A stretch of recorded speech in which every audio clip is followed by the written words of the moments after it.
Let's do a cheers to the Sobeys and Safely Liquid Beer for the podcast. We ride again. I love you guys. Careful, that cake's hot.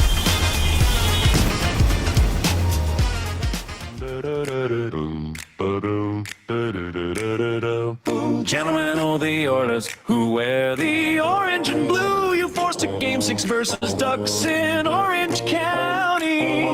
Let's go Duck, hunting and force a game 7 Saturday night, Rogers Place, everything on the line. Win, move on, loose, go home.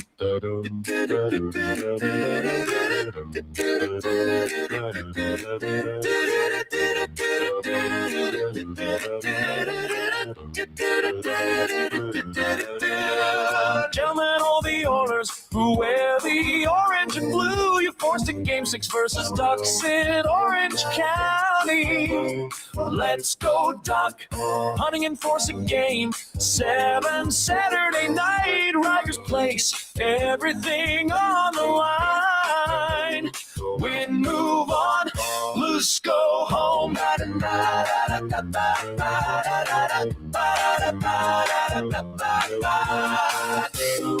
Win, move on, lose, go home.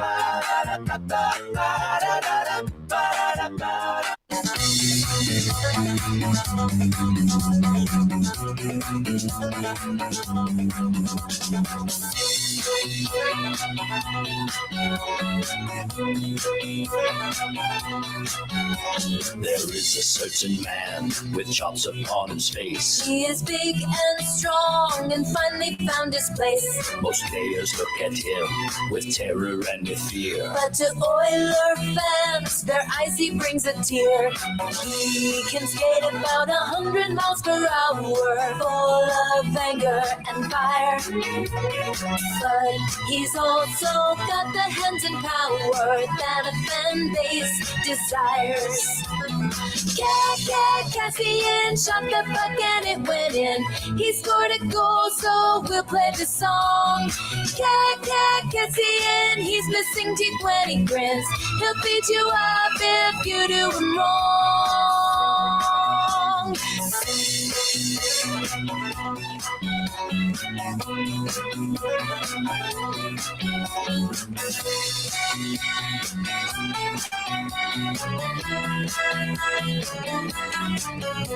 He was a drafted man in the first round long ago. He went to Vancouver from Buffalo. He landed with the Habs, but never played a game. His career got on track, went to Edmonton he came. The Oilers got him in a trade for Scrivens. Now he's a leader of the pack. When it comes to Casseroettes are given, show your rack for Zach. 6:08 on the Nielson show. Yeah. Hey, 6 o'clock. Hey, Jack. 6 o'clock. Yeah, God. Could have done that. I don't know. My audio's, I had to go through the iPad. So anyway, hey, 6 o'clockers, check in, get caught. Can you believe this hockey team? My God, we're going to rip them apart today, aren't we? I can't believe it, actually. You can believe I can this? believe it. Oh, my And goodness. at what point do we start thinking that Atif is the reason that all this happened? You can go to your management, execution, injuries, all these things. It's the damn song that we played yesterday. Loose, go home. I mean, they That's won, what ended they up won, happening. But now That's he what plays happened. that, and then now here we are. So That's a bit of a tough look. I think henceforth, yeah, exactly it is, and I think Atif should shoulder most of the blame here. Yeah, no, he definitely should. And I suggest a banishment of songs. Nice going, Wheels. Until further notice. You've been suspended for 2 months on horrible AI songs. All right, we got that going for us, I guess. Red texts in and says, "Guys, how could the Zach Cassian goal song not cheer anyone up?" Right? Well, I got an all-time FaceTime. I got an all-time Cassian story for you. And we're hoping to have him join us actually between 7:30 and 8 o'clock today. We are live all day long here at the Booster Juice Terwilliger Rec Center for Hockey Helps the Homeless. I emceed the draft last night. It went very well. Action starts at 8 o'clock this morning. I think Cass plays at 8:30, and we're hoping to have him hop on the show. Can we start with a good story? We might as well start with a good story, Absolutely. right? Yeah. So I'm hosting this. I'm emceeing this event last night, and they wanted to do a little hot stove. Hot stove was great. Nobody at the brew house is paying attention. It drives me nuts. I mean, this event is great all the time, but nobody freaking listens. Well, they pay you so when much the money mic to is do on. it. It drives me nuts. I'm like, everybody pay attention. We got Matt Cassian and Zach Cassian up here. So we're chatting with them. Next year, bring a gun and just fire it. Yeah. I should have. I honestly don't think it would get people's attention. So anyway, when we're down the hot stove, and it was good. I grabbed Zach and I go, hey man, like my daughter's a huge fan of yours. Yeah, like he's her favorite athlete ever. She's got a wall in her room of just Cassian autograph photos. She's got little pucks and cards autographed, and she stuck with him. The ups and yeah. downs, She just I don't know what it was, but she I think actually, you know what I think it was. Cassian's song came out when she was like 2, and she loved that. Then she fell in love with him, and she just so. I'm like, hey, do you mind just popping outside with me and we'll FaceTime my daughter and surprise the hell out of her? Like, she loves you. And he goes, okay. So we pop outside. I FaceTime Tam. She picks up the phone. The Muzz is in the bathtub. She's in the tub, completely naked, sitting in the tub. And I go, hey, Muzz, I got somebody who wants to say hi. And I pick it up. She's like, Zach Cassian. Not now. Cassian. And she's in the tub. And it was awesome to be able to give my kid a chance to, that's like Tam come to me and go, hey, I got someone on the, and it's LeBron. Saku Koivu. And I'm just like, LeBron, Koivu, Patrick Waugh. Like those would be the 3 guys. Mind you, I've already chatted with Patrick Waugh. So Koivu or anyway, so she's like in the tub. True Timmy. He's talking to her, and it's great. And then he's such a good dude. He's like, do you have any questions for me? And she's like, oh. So he goes, you know what? Think about it. And then if you want to ask me a question, have your mom text your dad, and we'll FaceTime back. And I was like, wow, that'd be really that's really the nice. best part of this. Yeah. So give me another. So I'm like, okay, whatever. So I thought that would be enough. And then Tam texts me. She goes, Elizabeth has questions ready. If you can grab them again. She found the book. And I was just like, well, I said, he's with his team. I don't really want to bother him again. But then he was like walking right by in front of me where I was up on the thing. So I said, hey, you want to pop out? She's got some questions. So we FaceTime back. And she's like, she'd settled down a bit. And she asked, she goes, what was your favorite fight as a member of the Edmonton Oilers? Which was a pretty good question. That's a good one. He said, obviously, when he fought Kachuk in the Battle of Alberta, which we wrote a song about on the other side of it. He's a turtle. Yeah. And then she asked, well, about favorite thing about being an Edmonton Oiler. And then she showed him her wall of Cassian and all her cards and stuff. And then he's like, if you want to pop down, I'll sign some stuff for you and get a picture and stuff today. And hello. So I think Tam's actually going to pull her out of school. But anyway, when we wrap, I'm like, thanks, man. We're walking back in. And he looks at me and he goes, you're right. She does have a lot of my stuff. I was like, yeah, I know. Like she was starting to sweat. She might be his biggest fan. Like it was. So the Muzz, she FaceTimed her papa and Nana, and we're like, you'll never believe what happened. Cassian FaceTime me. So it was just a huge. I don't even know if I have a conch here to play, but a massive shout out to Zach Cassian for making the Muzz's absolute life. She told Tam last night before she went to bed. She goes, highlight of my year, Cassian FaceTiming me. So she's all locked in. It's only May. Yeah, that was awesome. Bones texts and says, I called my dad when I was driving Eddie Shack around for the Battle of the Badges. Eddie was awesome. A little tipsy, but awesome. Sailor says, as a dad, I'm tearing up hearing this story. Thanks for sharing that. I'm just so glad I went to him. I was like, hey, can we face, it was so cool. He gets it.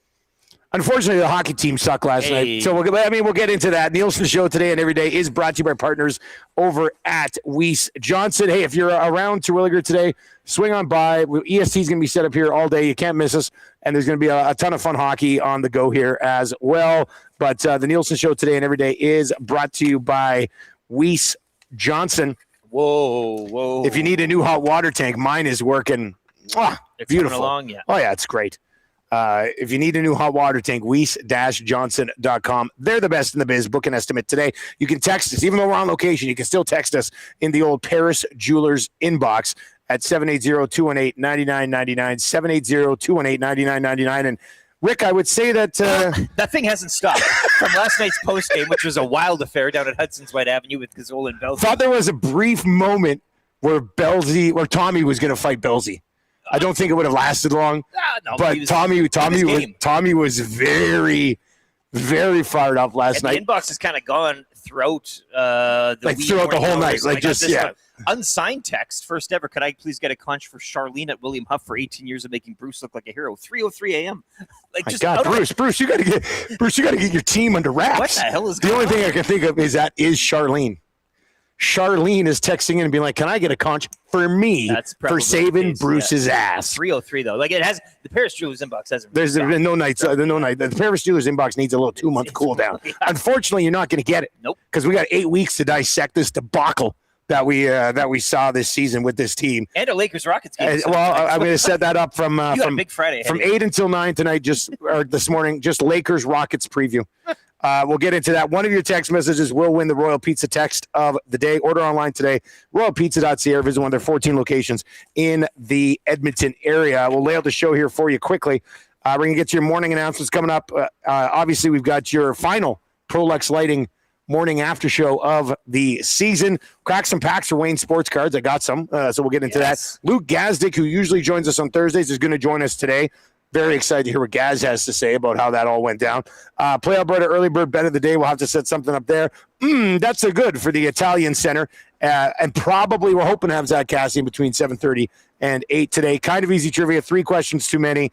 And then more postseason reaction. A ton of time for your reaction today. So get those text messages coming in at 780-218-9999. And, I mean, it really all comes back to that game against the Canucks that tricked everybody into thinking they were contenders heading into the playoffs. Like, if they lost to the Canucks, it would have been like a 50-50 split on who would win the series by expert predictions. But then they smoked the Canucks. Everybody goes, oh, they're firing on all cylinders. Oh, sure. They're going to crush the Ducks.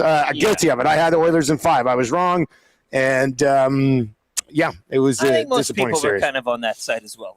Don't be too hard on yourself. Yeah, sorry, everybody. I went out on a limb. You sure did. And took the Ducks the Oilers in 5, and it totally backfired. Let's go mental health check on YouTube, Trev, this morning. Trev, where are you, buddy? We got to find out how you're doing today. And, as the fan on the show, I am curious if this one was easier to swallow than seeing them come so close the last couple of years. What say you, buddy? Can you hear me, boys? We can hear you, man. Yep. Heard that sigh. Oh, jeez. Yeah, well, I will say, starting the post-game show last night with Tommy, he said, I just want to say, I looking on the bright side, I think this is an easier pill to swallow than making it to the final and losing, to the eventual cup winners. That is for certain. Like, it's not even close. In saying that, this is probably the most frustrating year of being a fan of watching this team since the last time the Oilers missed the playoffs, man. And, looking at the players, obviously they've been through a lot of hockey over the last few years. But so have us fans. I will say, like, cheering this team on. And this year, man, it's a glimmer of hope. And I will just say that last offseason, the July 1 free agent frenzy, I'm like, this upcoming season is going to be a one-off. It doesn't matter. Like, I don't have much hope and faith in what they can do. It's going to be the next year. That's going to be their big year again, the year that they could maybe go on a run. So I'm happy that I was right in that. But in saying that, there was just times, and it was such a taxing season for a lot of Oilers fans. And I put myself in that category where, there's a glimmer of hope. They put together, and it wasn't a lot. As we've seen, it took them almost 60 freaking games to win 3 games in a row. So there's that, but there was 2 games maybe. And the fact that they didn't really go on losing streaks as well. But you see a period, and you need to see more than that. I know, but you see a game and you're like, you know what? Maybe you bring up that Vancouver Canucks game, and I'm sorry, I'm guilty of it. The third line, Frederick, Szymanski, and Doc. I'm like, you were loving that. Yeah, you were loving that. I remember that. They might have something here, but fool me once, shame on. What is the saying? You fool me twice, shame on me, man. And that sums up this season. Like, they put together a solid game, another solid game. I'm like, okay, that's great. And then they just look like absolute dog crap for, the next game. And then I'm like, no, like they don't have what it takes. So it was extremely frustrating, man. It really, really was. So it's bittersweet. It sucks. I'm going to be kicking rocks today. I'm going to go for a long walk and reevaluate everything. But it just, like, it's tough, man. I just want to say, like, they cannot mess up this offseason. It is vital that they don't mess up this offseason. Don't say that. They shouldn't. They shouldn't mess up this offseason. Yes. Okay. Yes, they shouldn't. And it's paramount that they need to hit home runs this summer, man, because McDavid, the core, is not getting any younger. It's going to get harder and harder from here on out, man. The motivation, the drive, the everything. You've got teams like the Ducks, the Leo Carlsons, the Bedards, the Sharks, Celebrini, buddy. The Celebrinis of the world. Like, they're coming into the league, and it's going to be their league. And, you know, we're already starting to see that they want this just as much, right? They have that motivation. So they have to hit home runs this summer, man. Like, I can't stress enough. There's no more like, it's ridiculous. They have to. So here's hoping.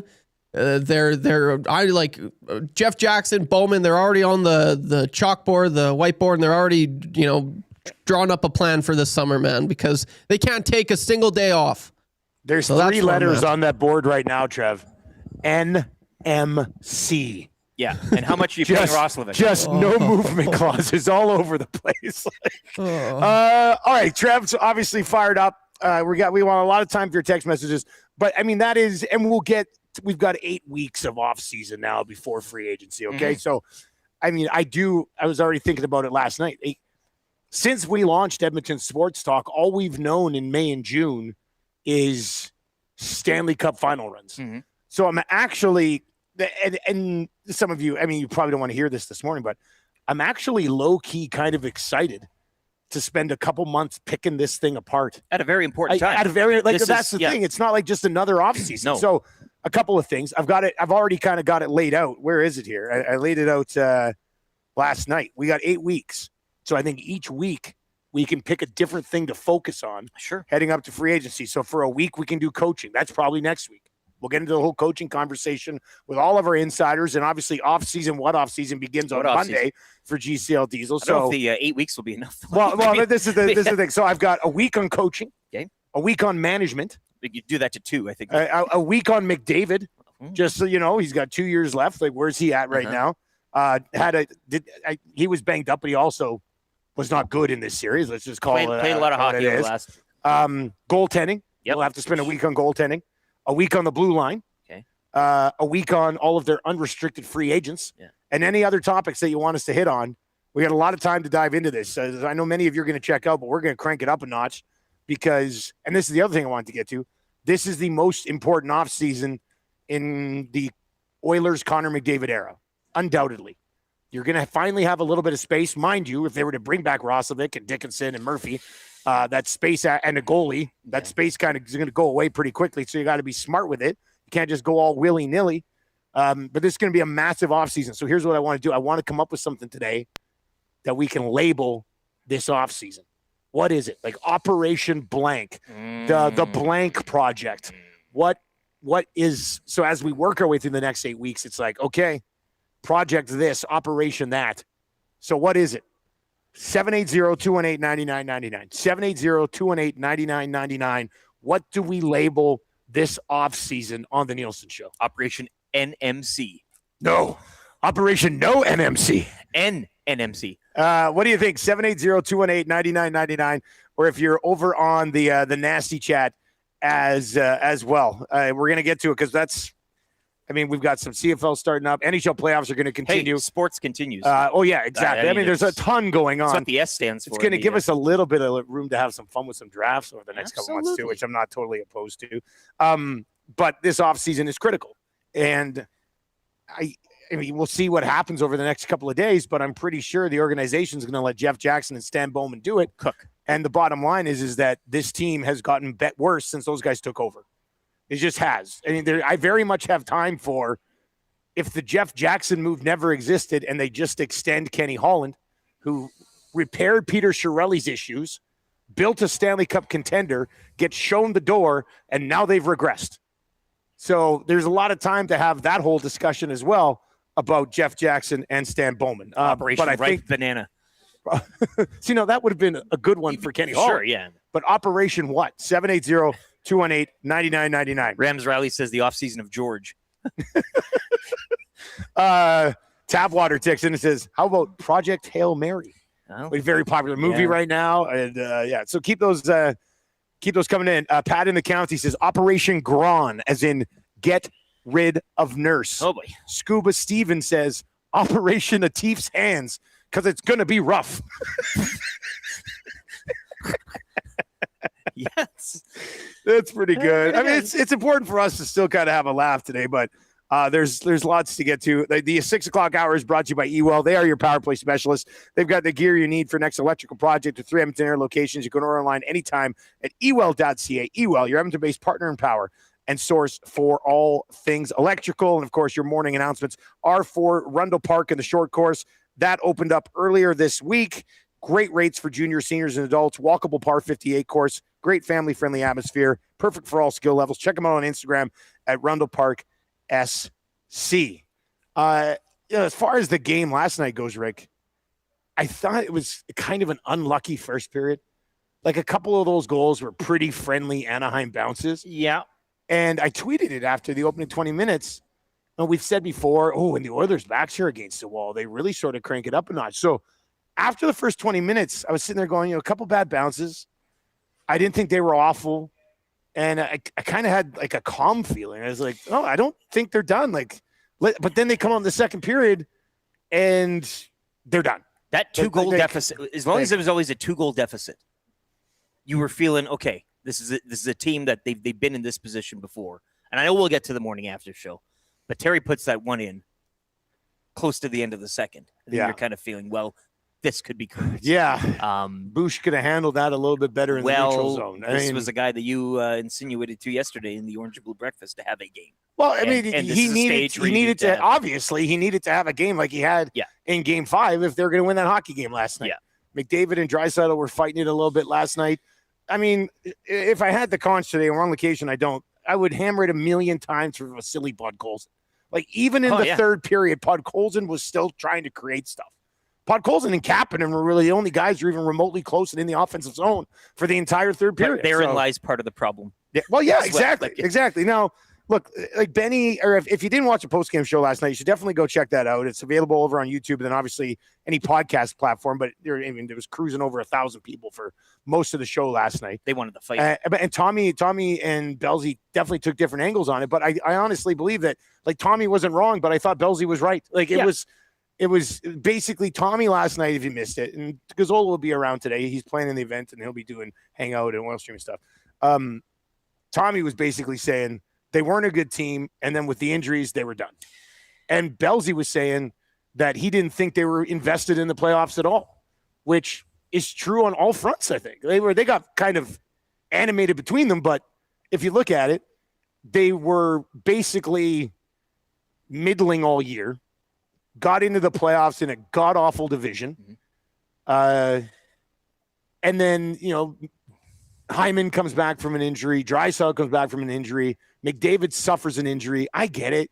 Injuries aren't excuses, but this just your chances of winning are worse when those guys are banged up. Said it once, I'll say it before. There's excuses and there's reasons as well. Yeah. And those are reasons. You're not coming here this morning and whining about it and saying, oh, this and that. No, those are legit reasons. And the amount of hockey this team has played over the past 2 years, and specifically as well international tournaments, those are all reasons in the big picture. And we all, let's be honest here, in the office, I mean, we brought it up on air as well, since Game 1, Day 1 of the season, we all kind of thought in the back of our mind, I get it. It's a window. You want to win the cup every single year. You want to go.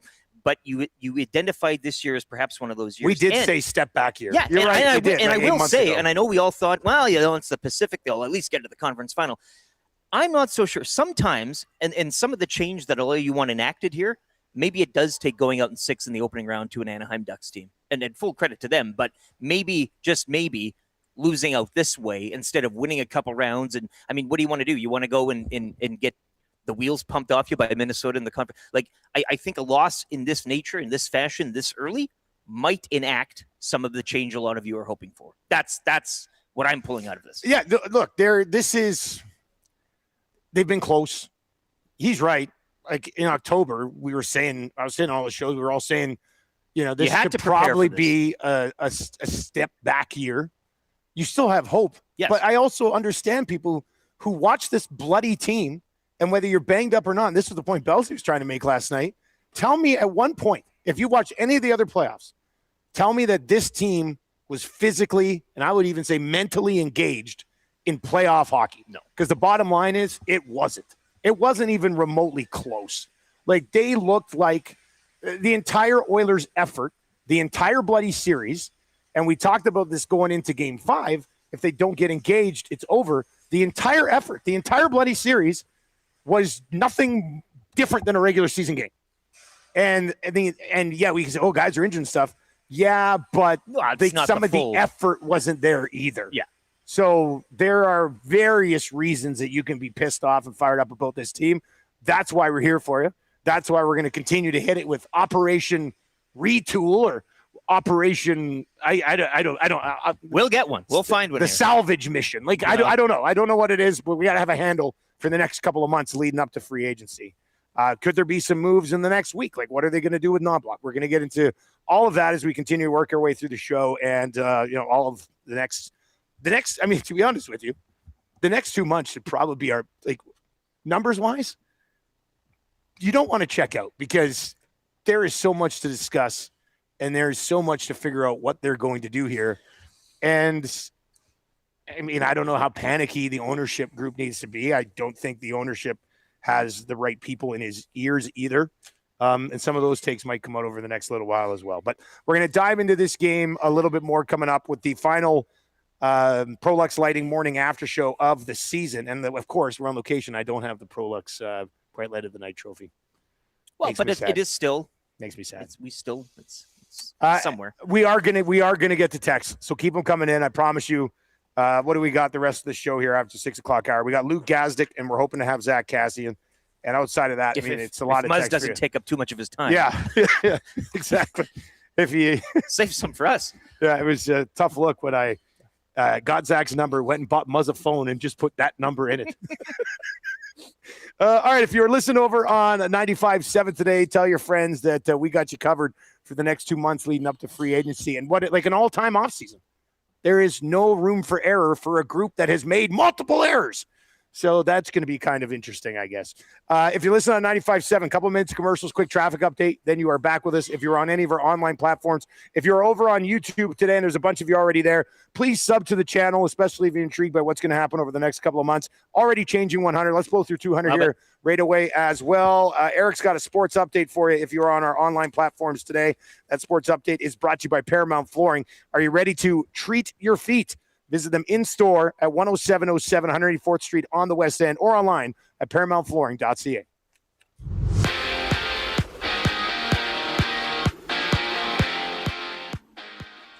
Anaheim Ducks would score 3 first-period goals on way to a 5-2 victory over Edmonton last night, taking the series in 6 games. Ducks going 9 of 18 with the man advantage during the series. Connor Murphy and Vasily Podkolzin notching the goals for Edmonton last night. Ducks advancing past the first round for the first time since 2017. They'll await the winner between Utah and Vegas. Elsewhere last night, big night in Minnesota as the Wild would dump the Stars 5-2, taking that series in 6. Quinn Hughes, 2 goals and an assist.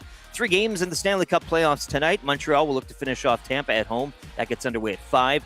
Later at 5:30, Buffalo take a 3-2 series lead into Boston. And the Golden Knights in Utah also looking to advance. Puck drop 8 o'clock. Over to the NBA, OG Anunoby had 29 points as the Knicks would smoke the Hawks 140-89, taking that series in 6. Tyrese Maxey had 30 points. Sixers stay alive with a 106-93 victory over the Celtics. And the shorthanded Timberwolves advancing as they knock off the Nuggets 110-98, taking that series in 6. The Raptors are back on the court tonight. They're looking to stay alive at home to the Cavs. Tip-off 5:30. Orlando, 3-2 series lead. They're at home to the Pistons at 5. And the LA Lakers looking to finish off the Rockets down in Houston, leading that series 3-2. Action gets underway at 7:30. Jays smoked by the Twins yesterday, 7-1. That series continues later tonight. First pitch, 6:10. Patrick Corbin mans the mound for Toronto. And the Cadillac Championship, Cameron Young with an opening round 64. He sits 8 under for a one-shot lead over Jordan Spieth and Alex Smalley. Canadian Nick Taylor lurking. He shot a 66 6 under to sit at 4th. Sports Update brought to you by Paramount Flooring. From custom homes to small renovations, Edmonton's top builders and contractors rely on Paramount Flooring. Our in-house team handles everything from selections to completion, keeping projects on track and on time. Visit our showroom 7 days a week or at paramountflooring.ca.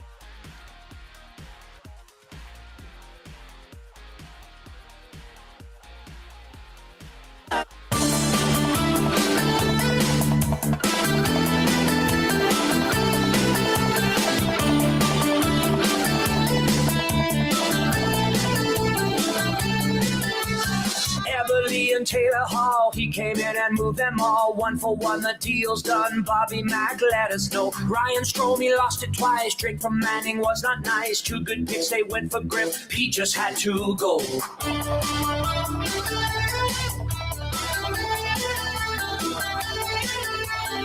Eric Greiber buyout, what was that all about? Miko signed a 3-year deal, and my friends, that ain't no steal. Traded for Spooner, shoulda canned him sooner. Chris Russell, Lucic, no movement on their deal. He left the tire fire. Bobby Nix is searching for the perfect person. Pete left the tire fire. Now it's tough to do well when you're stuck in cap hell.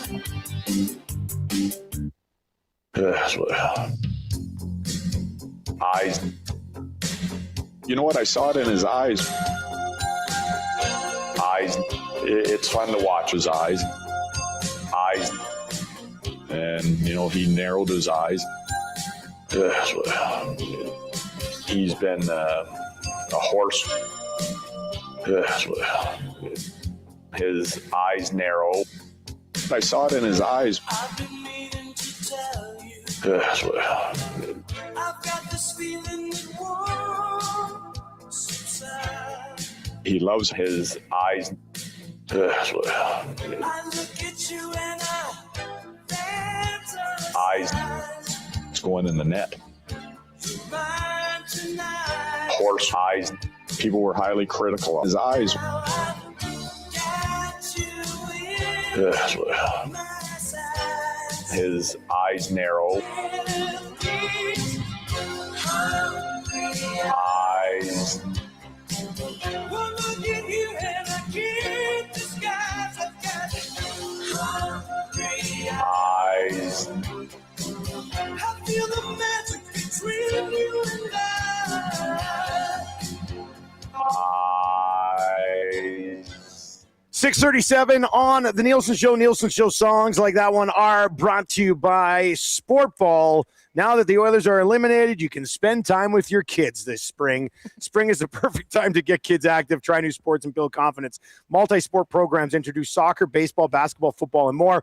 Focus on fun first, no pressure, just play and learning. Visit www.sportball.com. Use the code EST15 for 15% off select classes. All right, we're going to crack some packs coming up in a little bit. We got lots to get to from this game still, though. Trev, let me know if you have, Connor McDavid's postgame last night. I wasn't playing that. He said an interesting line. Yeah, he basically said they were an average team all year. So we'll get into that as we continue to work our way through the show this morning. Trev, just let us know if you have McDavid, and we'll go there at some point before 7 o'clock. There's a ton of text messages. La Bamba guy sent in, I believe, what we call a dissertation. He fixed the whole thing. It might be too. That one's probably too long to get cracked. We can get to a million other texts. But La Bamba guy, we TLDR. We like it. Dex is in and says, "Time for a new GM song." I'm sorry, Jeff Jackson.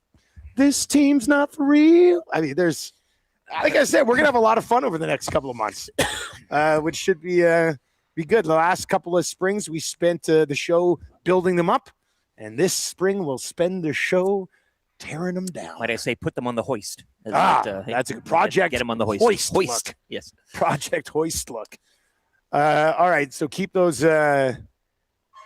coming in. We'll get to a few more of those text messages, but let's dive into your Prolux Lighting morning after show. Huge shout out to Branko and his whole crew over at Prolux for hopping aboard this year as the presenting sponsor of the Prolux Lighting Morning After Show. Simplifying lighting with service you can count on, covering all of Alberta. Visit prolux.com today. Indoor lighting, outdoor lighting, residential, industrial, commercial lighting.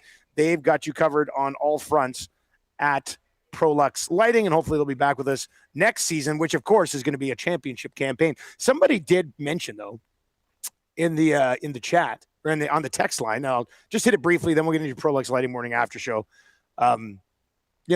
Everybody's watched what happened with Florida this year, and they missed the playoffs, and everybody goes, it's injuries. They're going to be back as a contender next year.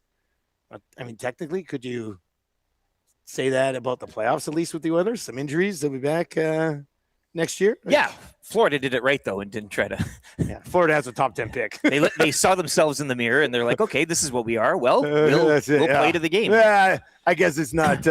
Billy Zito, hey? It's not an apples to apples thing, I guess. All right, it was Paling that opened things up in the first period, about 10 minutes, about midway through the first, and then Chris Kreider would bury one as well. That was defended horribly, the Kreider goal. Connor Murphy, who outscored Connor McDavid in this series, I can't even imagine what the odds would have been over at our title sponsor of all of Edmonton Sports Talk at Play Alberta on Connor Murphy outscoring Connor McDavid in the series. Connor McDavid, 2 even strength points in the 6 games of this series. Murphy from Szymanski and Doc, and you're like, okay, all right, there's some life.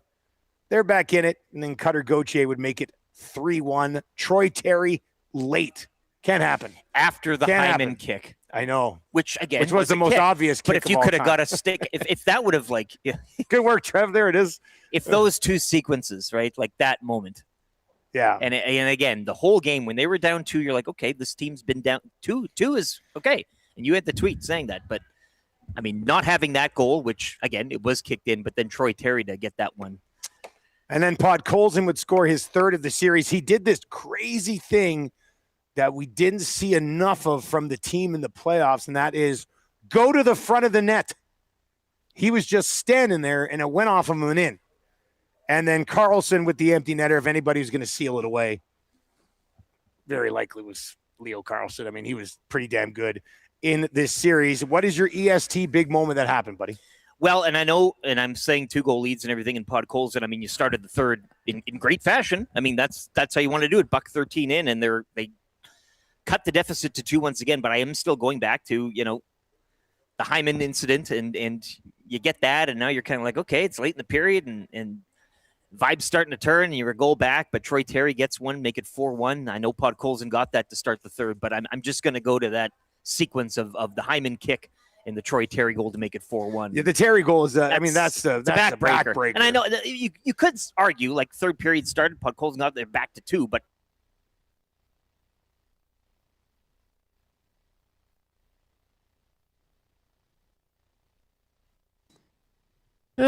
looks like we're having some technical issues. I think you guys can hear me, though. If you're over at 95.7 Cruise FM on YouTube, Trev, and the boys will be back. We're going through the Prolux Lighting and Controls Morning After Show.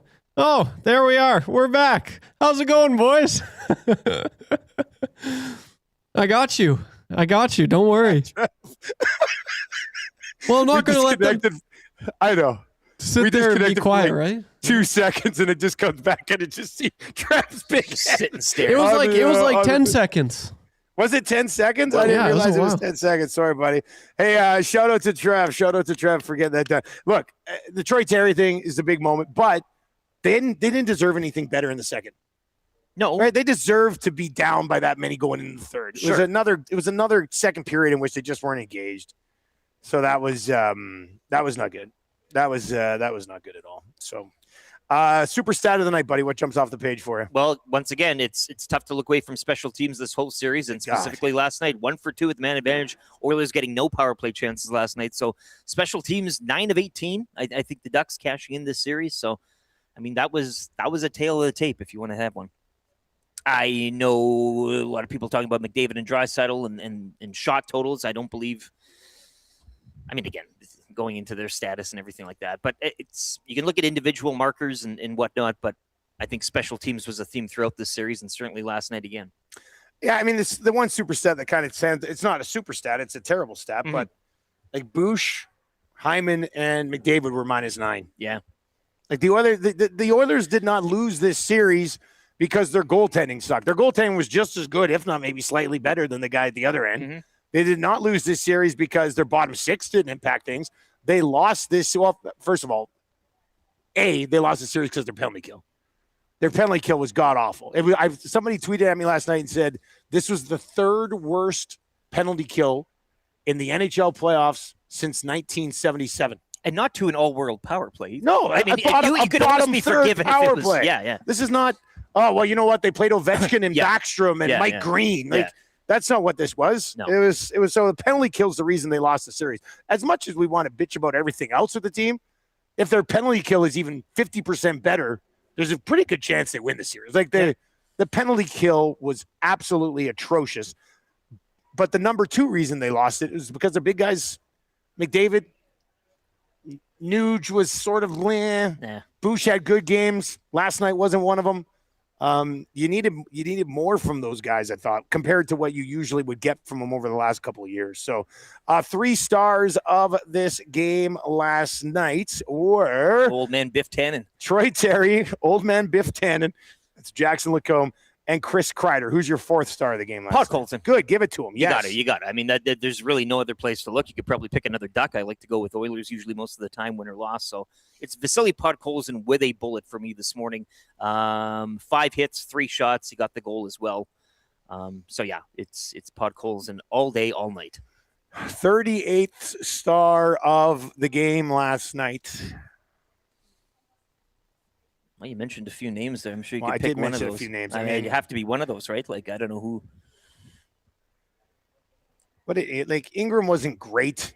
Yeah, but there was a couple of bad bounces. They could have made their life a lot more tougher on Dostal, and then you're having the same. So as much as I sat here 2 days ago, and basically was like Bush was incredible, and he was in Game 5, but he was -3 last night.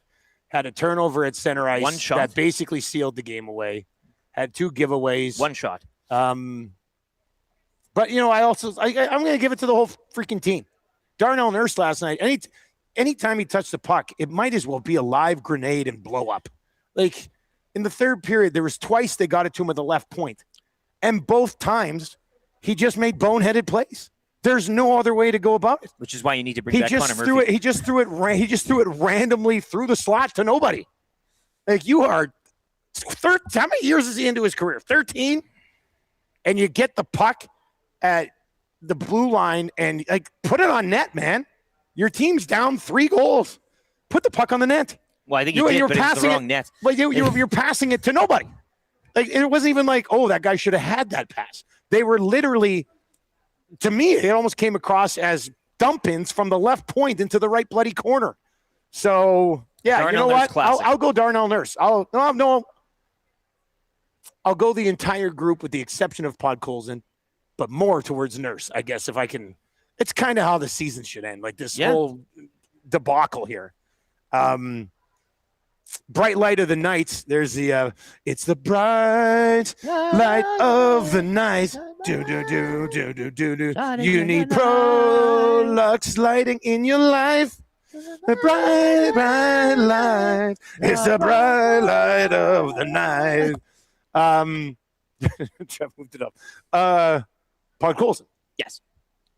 Podkolzin was. I'm not going to say Podkolzin should save Jackson and Bowman's jobs, but he's by far their best piece of work. And he was the bright light of the night last night. That is your Prolux Lighting Morning After Show. Once again, huge shout out to the team over at Prolux for hopping on board with EST this year.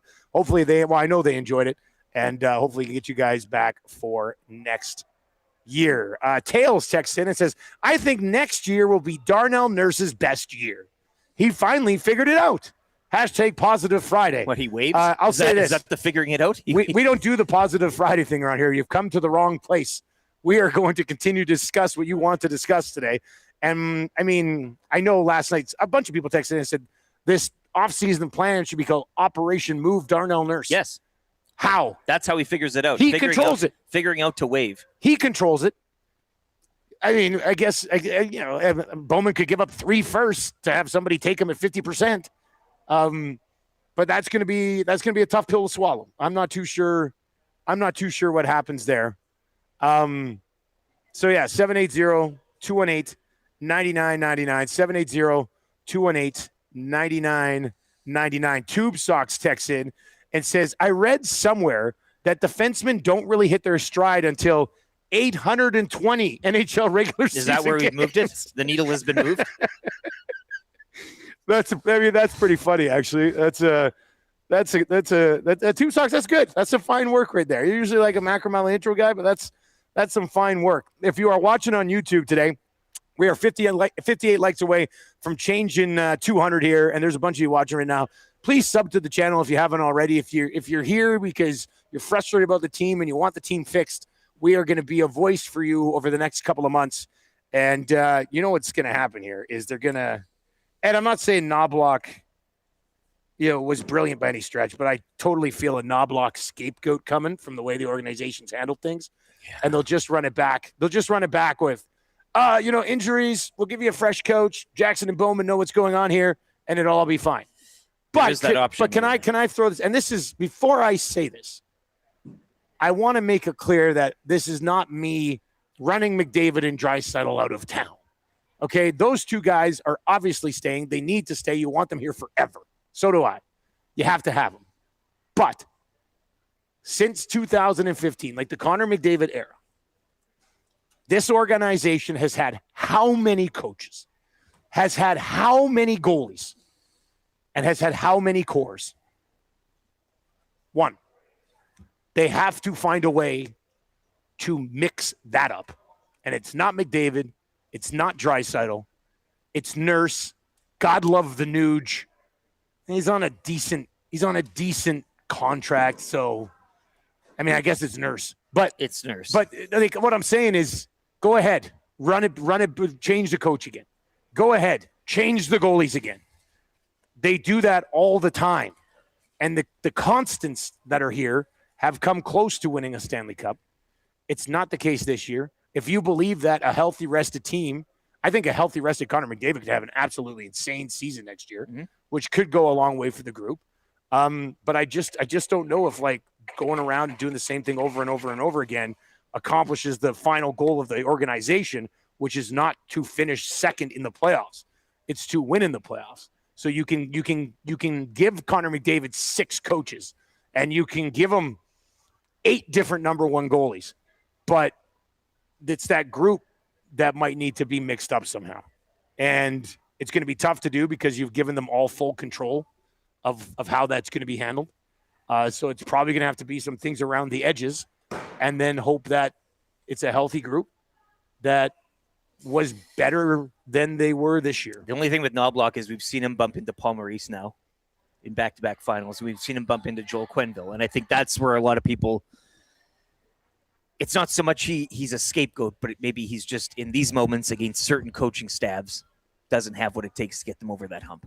Jordan over in the chat says pro scouting staff needs to be cleaned out first before going into the most important offseason. That's an interesting way to look at it. I will say this. I have heard that some of the pieces that Jeff Jackson have been brought in are being viewed from others in the organization that they have no clue what they're doing. So that might need to get sorted out a little bit as well. Not necessarily ideal. All right. Spruce Grove Corey says, I swear to God, if the Roslovic 5x5 comes down to shoot, I'm walking away from this team. Look, there's no chance. There's no chance. To me, if Roslovic wants to come back, you tell him, you're like, hey, man, it's 1 year, $3 million. That's not how this management deals. I want to sit they here should be holding the cards. I want to sit here and say we operate in a world in Edmonton where Roslovic won't get a no movement clause. Prior deals would suggest but I also think he could get a no movement clause. Sure. Which it's all on the table. Which is insane. Prove us wrong. All right, 780-218-9999. Guy Flaming. Oil change 2, Operation Lipstick Pig. We're going to have a lot of fun officially next week coming up with the name for the off season. Maybe we get a pig, and each week we discuss something. We put a little more lipstick on it. A little bit more.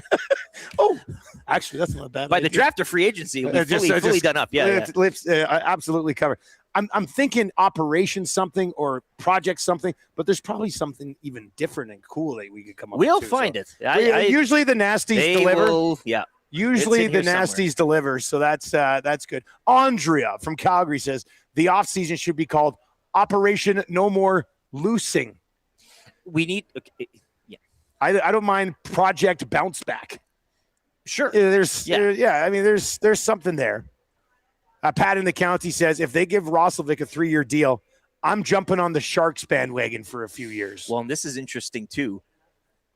This past little while where the Oilers have been playing the Kings in the open, you've had the Kings up there in the Pacific. You've had the Golden Knights who are, every year trying to kind of keep that thing rolling. But the concern is now, like, how close are, like, we've seen the Ducks, obviously, now. Sharks as well coming up. Yeah, I mean, these are two young, fun, Vegas not is still defensive certainly style okay. teams. Vegas will always be kind of in the mix. So now you've got, before you just had the Kings to worry about, a defensive style of play, which this Oilers team excelled against, and then the Golden Knights, which I think most of the times were pretty even matched. You've now got two other teams, young and fast, who'll be attracting free agents, and the Golden Knights to worry about. So the neighborhood's getting a lot more rambunctious in the Pacific moving forward. And that too, I think, is a large concern, and why it means so much more this offseason where you have to get it right. 780-218-9999 is where you can get in. It is Friday. We do like to crack packs on Friday. I actually have 3 because I had one for Trev. But so these are Goodwin champions. This is all over the place. Like, you'll get some cards in here, you won't even know who they are. Okay.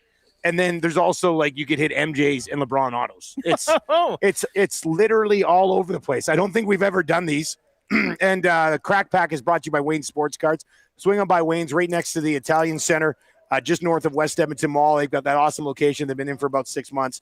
There's a ton going on in there. Credentials was released this week. Let's crack these Goodwin champion packs. And then we got Luke Gazdic coming up. And we're hoping to track down Zach Cassian when he goes by today. See, I got Red Gerard snowboarding. I got a space patch. What? A space patch? Check Sure, this we got out. a good card cam here today. One of the smallest constellations in the sky. What constellation is that? Reticulum was discovered by Isaac. What is going on here? Congratulations, you've received a current manufacturing patch. Well, isn't that something? That a space patch. This is cool. That is neat. Never in my days. Ken Griffey Jr. That's nice. That's nice. These are fun ones. Sahith Tagala, golf. Oh, great. Michael Jordan. All right, and then I got another pack. This Straight to the bike. This was going to be Trev's pack.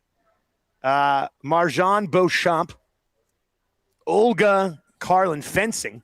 I think they're doing something with fencing. Fencing's kind of getting that. What's that curling league? That's all rock. Okay, so like fencing. They're trying to take fencing for I don't mind for a that. bit of a These packs are run. nuts. Riley Green, Aspen Ladd, and Tiger Woods. His card is safe. He's not in a vehicle. Those packs are crazy. So we're good. Yeah, these I love it. Goodwin champion. But you what can you're- hit some absolute bangers in this Goodwin champion space stuff. patch. Can I hold that space Absolutely. patch card? I mean, Do you think this is actually like a patch? Oh no, I guess it's just. I was going to say, is it from an astronaut suit? But that'd be it's just a constellation. That'd be So you could probably pull Orion's belt. the whole I guess you set. could. Yeah. One of the smallest constellations in the sky, Reticulum. Reticulum. Oh, yeah, I that's think. it, I for don't sure. know. Reticulum was discovered by Isaac Hobrecht the second, not Isaac Hobrecht the Not first. to be confused. Isaac Hobrecht the second in 1621, and is part of a locale family. That makes sense. Some of its celestial bodies include housing 5 stars that are nearby planet borders, and a name star called Tupi. Project Reticulum. That is the Maybe first. That is 5 stars. the off Maybe season well, is referred to. as There's Project McDavid. There's Reticulum. Draisaitl. There's Nurse. All right, the 6 o'clock hour has been brought to you by Ewell. Shout out to Wayne's for the Goodwin's champion stuff. These are great. They got music going here this morning. We What are is at this, the Hudson's White? yeah. We are at the Terwilliger Rec Center today. It's Hockey Helps the Homeless. We're hoping to connect with Zach Cassian. I think he plays at 8:30. Hopefully he'll pop by today. Gager's got an early game too, eh? Tommy's going to be on the ice here Gager got picked in the first round I last was going night. to say at the draft. Gager went 16th overall in the first round. it was the last pick of the first round. Did you have him that high on your and board? there or? wasn't a second round. Okay. So Gager went last, but he's very excited. He's very excited to be here. 26 likes away from changing 200. So hammer that. Subscribe to the channel. If you're listening over on 95.7, a couple minutes of commercials, quick traffic update. Then we're going to break this thing down with Luke Gazdic. Looking forward to chatting with Gaz, who's become like the interview guy on Sportsnet. Oh, he's popping. popping. We're going to get into that a little bit. 6 o'clock hour has been brought to you by eWell. If you're online with us today, we got Sports Update brought to you by Chelsea LaBelle at Expedia Cruises in Northeast Edmonton. Hey, join Trev. They're putting together that waiting list for the trip to Toronto to watch the Blue Jays, 780-970-4834, or any cruise or vacation destination. Chelsea's got you covered. Here's the update.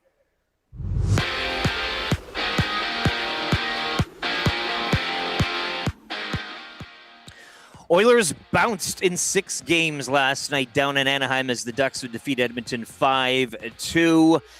Ducks going 9 for 18 with the man advantage in the series. Connor Murphy, Vasily Podkolzin, the lone goals for Edmonton last night. The Ducks, they're advancing past the first round for the first time since 2017. They await the winner between Utah and Vegas. Elsewhere last night, the Wild are off to round 2. They knock off the Stars 5-2, taking that series in 6. Quinn Hughes, a pair of goals and an assist in the victory. 3 games around the Stanley Cup playoffs tonight. The Habs look to finish off the Lightning at home. That gets underway at 5. Later at 5:30, the Sabres in Boston sporting a 3-2 series lead. And Vegas travel to Utah, also up 3-2. Puck drop 8 o'clock. NBA action from last night. Adding to the big night in Minnesota was the Timberwolves advancing as well to round 2 as they would defeat Denver 110-98, taking that series in 6. Sixers forcing a Game 7 with a 106-93 victory over the Celtics, and the Knicks smoking the Hawks 140-89, taking that series in 6 games. 3 games tonight, including the Raptors looking to stay alive. They're at home to the Cavs at 5:30. Orlando look to finish off the Pistons at home. That gets underway at 5. And the Lakers looking to finish off the Rockets. They're in Houston tonight with a 3-2 lead. Action gets underway 7:30. Toronto Blue Jays kicking off a 6-game road trip last night with a 7-1 loss to the Twins. Game 2 of that 3-game set goes tonight at 6:10. Patrick Corbin is the scheduled starter. And opening round action from the Cadillac Championship yesterday. Cameron Young with an opening round 64 to sit 8 under and a 1-shot lead over Alex Smalley and Jordan Spieth. Canadian Nick Taylor in the hunt, 6 under 66 to sit 4th.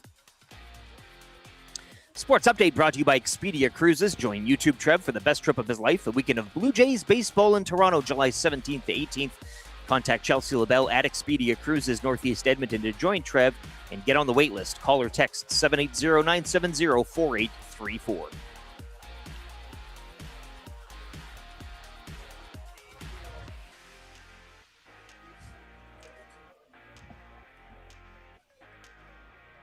He's a jitterbug. He's a jitterbug. He's a jitterbug. He's a jitterbug. Hello, Moto. He's got the boom boom inside his heart. When the puck gets dropped, yeah, his engine starts. Hockey IQ inside his brain.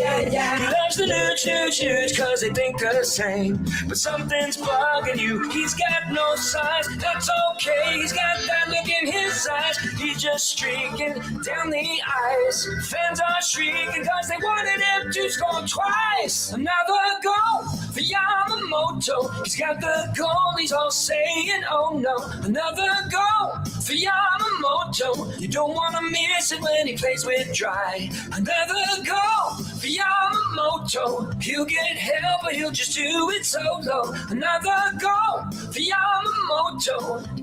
He looked great last night when he's with New Gen Dry. Yeah. He busts his balls each and every game. Became a fan favorite when he trolled the Flames. Makes the top 6 seem like it's real. If he don't have the puck, you know he'll get a steal. You call him Yamo, cause that's his name. You're going crazy cause you just love his game. Don't worry, buddy, that's alright. Just start singing cause he put the puck in last night. Another goal for Yamamoto. He's got the goalies all saying, oh no. Another goal for Yamamoto. You don't want to miss it when he plays with Dry. Another goal for Yamamoto. He'll get help, but he'll just do it solo. Another goal for Yamamoto. He looked great last night when he's with New Gen Drive.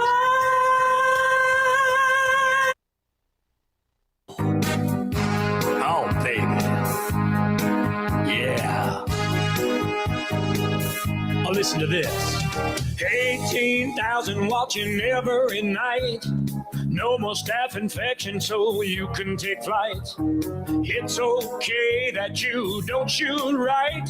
Your future's still very bright. Your future's very bright. A 7-year deal is what you sign with an AAV that we don't mind. So now it's lost and by your side. Yeah, we know you're gonna be just fine. You know who you are. You are Clef Bomb. Yeah. Oscar Clef Bomb. Every time you score a goal, we're gonna play the song. Clef Bomb. Well, Oscar Clefbaum goal song for you on a Friday morning. It is the Nielson Show. Dustin Nielson, Lieutenant Eric. We are set up at the Booster Juice Terwilliger Rec Center, where everybody's starting to roll in for the Hockey Helps the Homeless event today. We did the draft last night. Zach Cassian was the first overall pick. Matt Cassian, our buddy, ended up going top 10.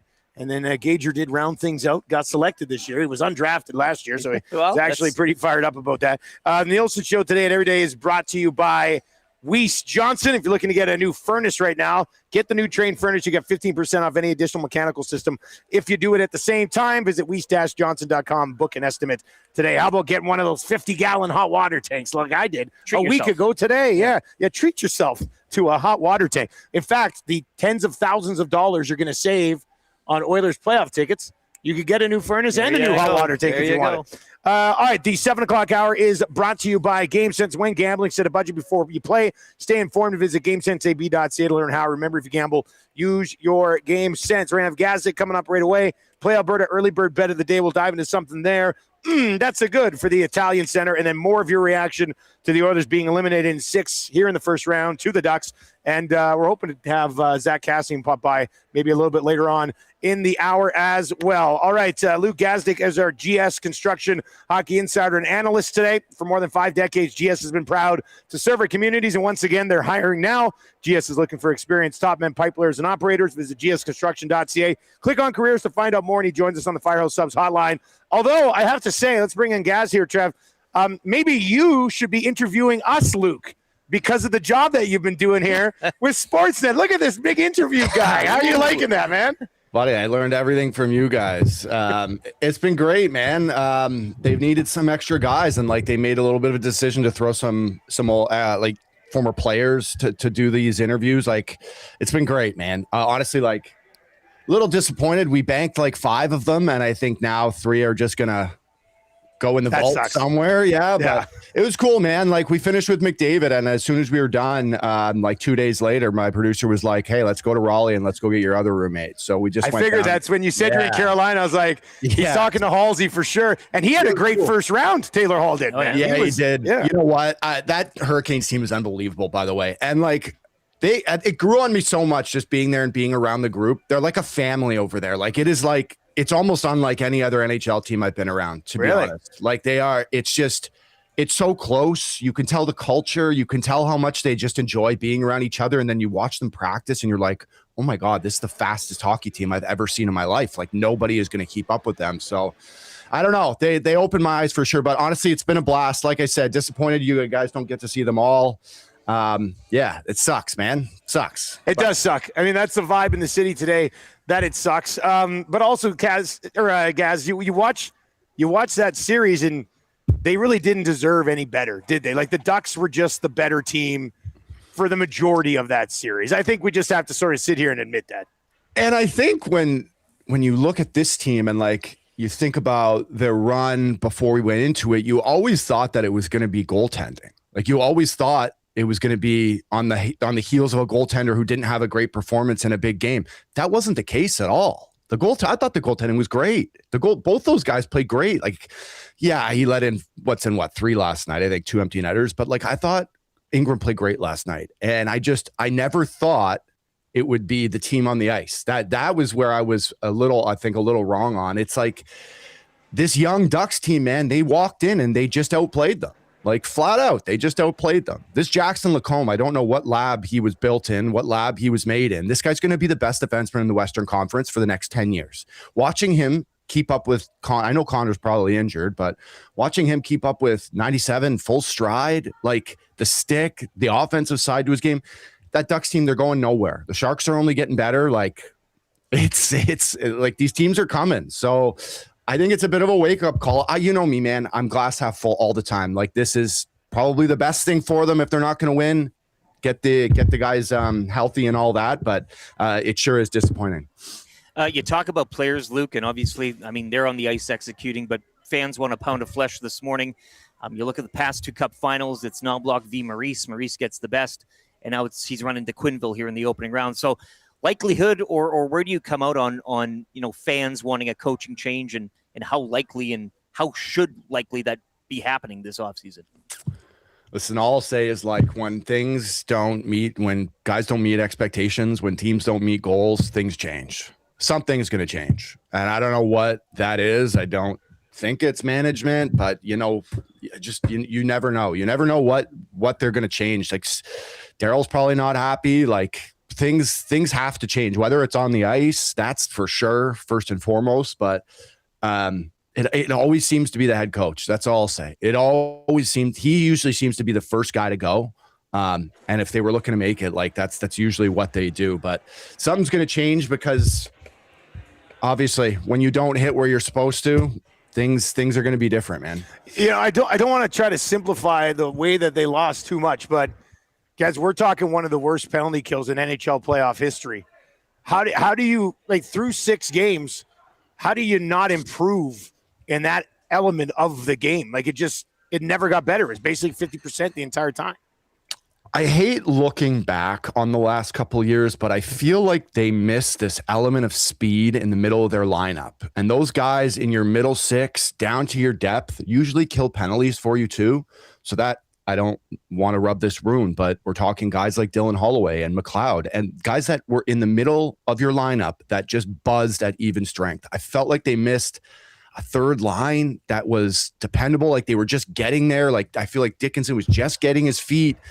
I just feel like they weren't fast enough. And that never seemed to be the case with the Oilers, was that they were not going to get outskated. So that's 100% something that I think they're going to look at. And, like, I don't know if I wanted to weave this thought into it with the penalty kill, because I think he should be a penalty killer, but Trent Frederick didn't play last night. I'm correct in this, right? Yeah. He was scratched the last 2 games. So we end an elimination game with Trent Frederick, who's just entering this contract, not even in the lineup. And to me, he's a guy that, like, he should be on your penalty kill. He should be a guy, like, he's a good enough skater. Like, I don't know. There's guys like that they've tried here, and, like, you don't want to give up on anybody yet, but they definitely need a little bit of more speed past those top guys. They look like they got outskated by a bunch of young bucks.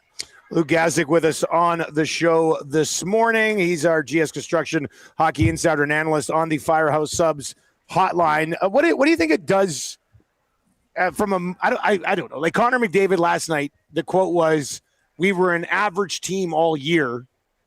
And when you have high expectations and you're an average team, you're going to be disappointed.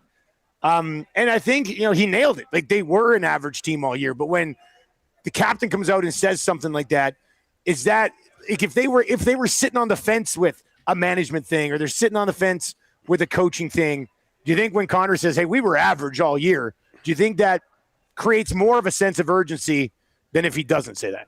I actually agree with that a lot. I think they listen to him. I think they hear what he says. I think they gauge his reactions, his mannerisms, everything.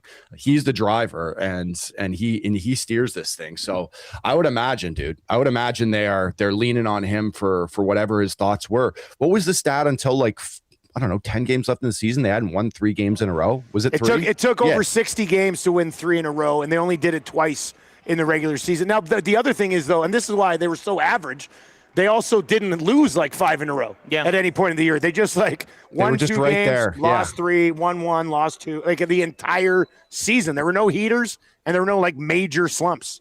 Yeah, that's where I go to is like they never had one heater where you were like, this team is a wagon, right? Where you're watching them play and you're like, nobody's going to beat this team this year. They had those win streaks of whatever it was, 9 and something games. And it's like, I just don't think you saw that enough. And I really do think, I mean, the injuries played a part, goaltending played a part. The Olympics played a part for sure. Like these guys, listen, there's no excuses. I just think any team moving forward, I don't know who it is, Colorado with McKinnon, Minnesota with the U.S. guys, at some point they are going to feel it. Like I watched Minnesota last night. They're an absolutely, that's a wagon. If we're talking about wagons, really good. That's a really wagon. Good. But even the past two, now I'm into this other thought, is like now these past, like those two teams are going to beat the absolute crap out of each other. Yeah. And I feel like they would have been sitting there at the Western Conference final. Whoever's coming out of the Pacific is like licking their chops. But I don't know. I think the Olympics put a little bit of a wrench in it. The condensed schedule hurt them, and obviously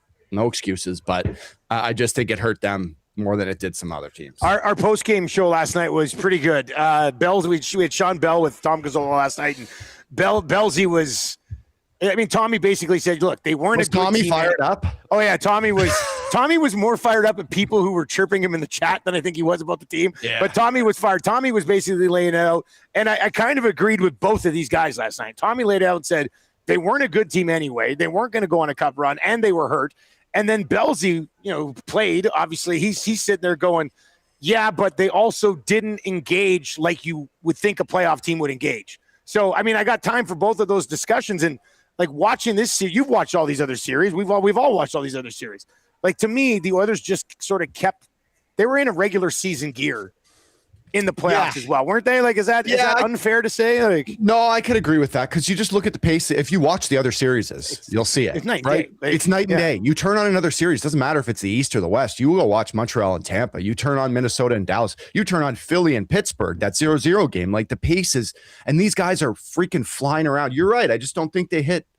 I don't think they ever hit that other level or gear that we're used to seeing them in there. And it was like, I'm going to mention them for the third time now because I watched every second of that game last night. Minnesota, they came out at home absolutely just flying. Like there was no way they were losing that hockey game. They had a fourth line that destroyed the Dallas blue line. And there were just elements that Oiler team didn't have. It was like they wanted to hit another gear. And like, I'm all for their strategy of this, like Muhammad Ali rope-a-dope. Like I even talked to Connor about it in a sit down where it's like, they wait for their backs to be against the wall every year and every series. It's like, they need to feel this pressure and this extreme, like, I don't know even what it is, stress before they start pushing back.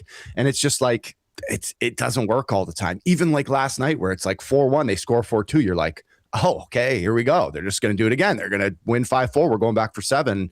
And then it never got there, right? They hit, and it was always like Anaheim had an answer. So on top of that too, you asked about the coaching guys, like, that was a seasoned veteran head coach across the bench from them with a Jay Woodcroft that, was planning for scenario A, scenario B, scenario C. He knew all the tricks. And like, he probably sat there with Lacombe for 2 weeks before that series and watched every single McDavid shift for the last, whatever it was. This is what you do. This is the way you turn. This is where your stick has to be. Like, they were ready. They were ready for that. And you could tell. That was like, to me, that was a glaring, people say coaches don't have a huge influence. I thought that was a seasoned veteran head coach and a head coaching staff that really, really executed their game plan well. Just one more on this, and I do want your thoughts before I let you go on the Habs and Lightning tonight. But quickly on Lacombe, like I knew he was good, but I didn't know he was this good. Like I didn't know he was going to be like the factor for the Ducks in this series. On a positive note, though, for the Edmonton Oilers, Vasily Podkolzin, man, like even into the third period last night, he was still going. Like he was from start to finish. And they've got him under contract for less than $3 million for the next 3 years. If you could just inject more of that guy into some of these other guys, I think it would go a long way. Podkolzin was the real deal in this series. So I actually read a big article about this yesterday about finding guys around the league, finding gems around the league that have been drafted already by their current team that you can get on the cheap for a trade pick, whatever, like it's a Kapanen waiver, whatever it is. Former first rounders. Chinnikov went from Columbus to Pittsburgh this year, scored 19 goals after he got picked up, and he's there for a low salary. Guys like that, guys like Vasily Podkolzin, former first rounder, you get him for whatever it was, a fourth rounder, and you realize what you have there. Those are the guys that you have to go find. And Pods is like the perfect example of that. I will say this about Pods too. For someone like me who was I was just always grateful to be there. And so I made sure I was on the ice every day. First guy on the ice, working with the assistant coach, shooting on the goalies. Every single time I've been around the Oilers, whether it was the last 2 cup runs last year, Western Conference final last year, 2 weeks ago when I was there, who's the first guy on the ice? 10, 15 every day. Walks out there with a bucket of pucks. It's like the best sound in the world, pouring the bucket of pucks out on the fresh ice. That's a good sound. And he's just out there. He's out there working with the skills guys. He's taking pucks off the boards. He's working on his hands. I'm like, this is unreal. Like, this guy wants it. So it's cool to see the effort it's really cool to see guys put in the effort away from on the ice and off the ice and just know that it's really working for them. So hopefully that can rub off on a couple of his teammates, and hopefully they can find a couple more like him. Just quickly, your thoughts on Jack Roslovic. We were all kind of curious to see how he would show up, if at all, this postseason. What would be a fair number, I guess you could say, of this organization bringing him back, if at all, if that's the route you'd even want to take? God, I'm not freaking Elliot Friedman, but I do like him as a player. Guys like Jack, and correct me if I'm wrong, they're just a little in between roles for me, where it's like, are you a top 2 line guy? Should you be on the first PP? You would probably score 20, 30 goals a year if you played first power play, but on this team, you're probably not playing it. So are you going to be like a Connor Brown? Are you going to be a third line right winger checking? Are you going to kill penalties? Are you going to block shots? But he doesn't do a ton of that. So he just falls into this gap where it's just like you're kind of trying to figure out what his role is on the hockey team. And I just think I would love to be behind closed doors for his year-end meeting, because that's something I would be talking to him about. It's like, where do you see your future here? Like, are you okay playing third line and no special teams? You're not going to play power play here. Are you okay to sign here?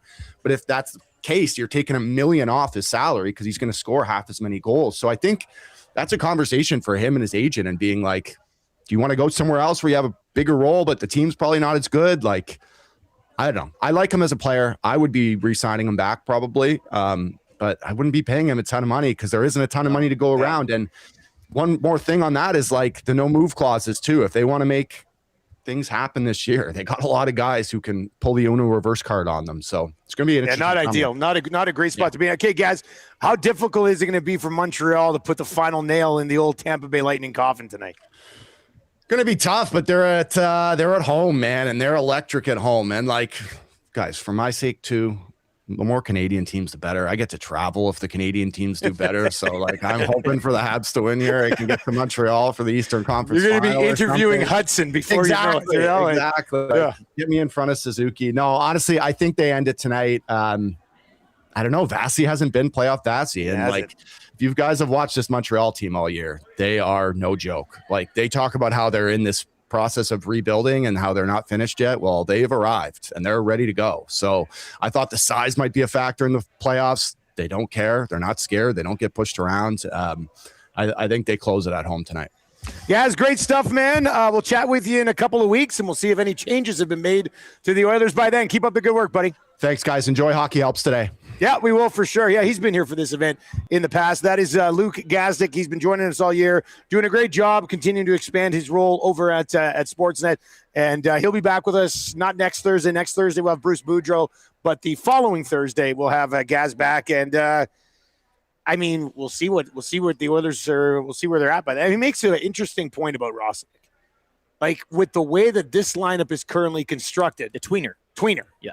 Like, you want him to play a role on the third line that he's not really constructed to play, and you didn't seem confident enough to stick him around the top 6. Mind you, Knobloch in the third period last night all of a sudden had him with Connor McDavid. I don't know what was going on there. So to me, for a team that, yes, they will have money, but they also have some holes to fill. For a team in their spot right now, I don't think you can be giving a good chunk of money to a guy that doesn't necessarily have the right role on the team. I don't think you give any money to a guy that's filling maybe a half a hole here and a half a hole there. That's kind of you. No, the point. It's got to be spent better. All elsewhere, arrows are pointing to that. I think you probably say, hey, man, we helped you. You buried 20. Go get a contract somewhere else. But like the Oilers can't give Roslovic. Like what was the rumor? He turned down 4x4. Like you can't even give him that. No, there's no way. If you're not filling a hole, you got to spend like you go spend that $4 million on a third line center that you know can 100% be a third line center every single night for you. Go do that instead. 780-218-9999, 780-218-9999. We are live at the Booster Juice Terwilliger Rec Center today, where Hockey Helps the Homeless is going to get going right behind us. I know last night at the draft, we did hit just over $300,000 raised, so that is a number that will continue to go up as we work our way through the day today. So feel free to swing on by, watch some hockey. There'll be some pros walking around. I'm sure there'll be some of those lurky autograph seekers out with like their binders and stuff. Actually, that was the guy who dropped off this Chris Kalanos card. Chris Kalanos didn't have it on this guy the, dropped off a Chris Kalanos Coyotes card for us. And he had a binder. He's looking to get some autographs today. He's looking to get some autographs. All right. So that was Luke Gazdic. He joined us on our Firehouse Subs hotline today. 15 Firehouse Sub locations across Edmonton, the greater area. Easy to grab a hot and hearty sub. Close to home. Firehouse Subs, hot, hearty, and made to satisfy. All right. Let's dive into our Play Alberta Early Bird Bet of the Day. Play Alberta is the title sponsor of Edmonton Sports Talk. Download the Play Alberta app today. Casino, sports, lottery, all in one place. And look at this Lotto Max number. This thing continues to just climb. $60 million. Bowman and Jackson would break that into 8 years and give it a no move. Yeah, I'm saying Roslovic, where are you? Right? Yeah, plus 6 max millions as well. Don't technically know what that means, but it sounds like it's like an extra $1 million just tossed into the pot. You got to get your tickets before 8:30 tonight. So here's what we got on the slate tonight. Dusty Friday night special. Oh, Dusty Friday night special. Oh, God. If the Habs and the Lakers were both to win and move on tonight, I'm taking the week off. I'm taking the week off because I'll be in Montreal and I'll be in Los Angeles. You'll be inebriated. Okay, so Montreal they're an underdog, a slight underdog. It's like a pick-em between the Habs and the Lightning tonight. Trev, get ready here. We're going to bring you in on this one as well. We've got the Sabres and the Bruins tonight, essentially a pick 'em as well.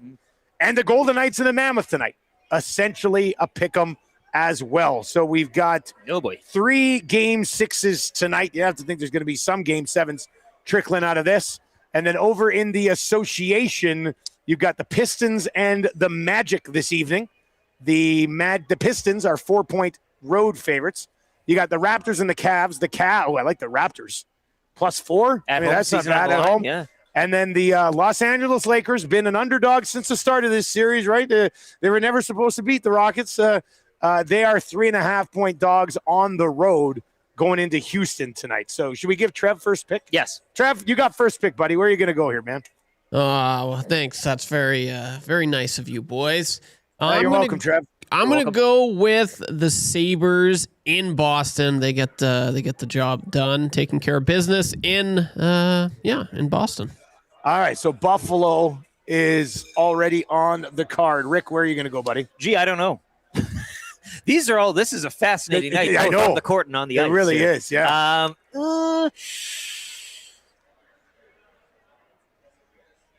I'll go Utah. You're going to go Mammoth? I love that pick. I love that. They're at home, man. And guys, I got to say, I'm pretty happy about both your picks. These are good vibes. These are good vibe picks. And I went Vegas last time as well. I'm riding hard on this series here. And I will go to the association. What? I'm going to stay away from the Habs Lightning game. I don't want that to ruin anything for anybody with a homer pick.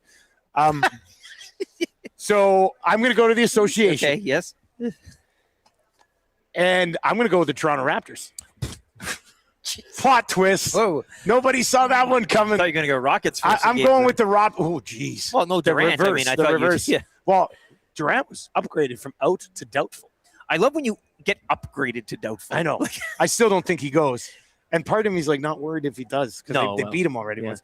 So, I'm going to get on the Raptors plus the 4 points at home. They've been good at home so far in this series. Took both at home, yeah. I mean, James Harden gets to Toronto and he's just a party boy. Yeah. So I think Raptors plus 4 is actually a pretty nice number. So we will go. What do we got? We got Raptors plus 4. We got the Sabres and we got the Mammoth, and it's plus 600 before the boost. Hey. So we'll have that boosted for you. It'll be up over at playalberta.ca. You just click on EST specials, and you'll be able to find it there and ride with us for a little Friday night action with our partners over at Play Alberta. Of course, the 7 o'clock hour is presented to you by GameSense. So just sprinkles here and there. Don't get too carried away. We don't want anybody to get in over their head on the wagering. It's important when you're gambling to set a budget before you play. Stay informed and visit GameSenseAB.ca to learn how. Remember, if you gamble, use your game sense. All right, we are hoping to connect with Zach Cassian here live at Terwilliger Rec Center between now and 8 o'clock. We also have That's Good coming up for the Italian Center. And, I mean, we could just go text for the next hour and a half, so we are going to get to some of your texts. I would love to know, like, are you on – I mean, there are a lot of you are like, fire this guy, got to trade Nurse, and all that stuff, which I get. I think some of you are on, might not have been as bad as it was. They were injured. You don't want to necessarily just run it back, but you also don't want to blow it up. So where are you at on this team right now? We got 8 weeks to discuss it before free agency, and will we do that? All right, 780-218-9999. If you're listening on 95.7, couple minutes of commercials, quick traffic update, then you're back with us. Don't go anywhere. If you're on any of our online platforms, if you're on YouTube today, where are we at here? Hammer the thumbs up for us. We're grinding out a show here for you on a Friday. We are 77 likes away from changing 300. So let's do that. Sub to the channel if you haven't already. We would appreciate that as well. Sports Update with Lieutenant Eric is brought to you by the great staff at Park Mazda and dealer principal Mitch Lewicki, who had the Ducks in 6. Visit them at 983 First Street in Sherwood Park.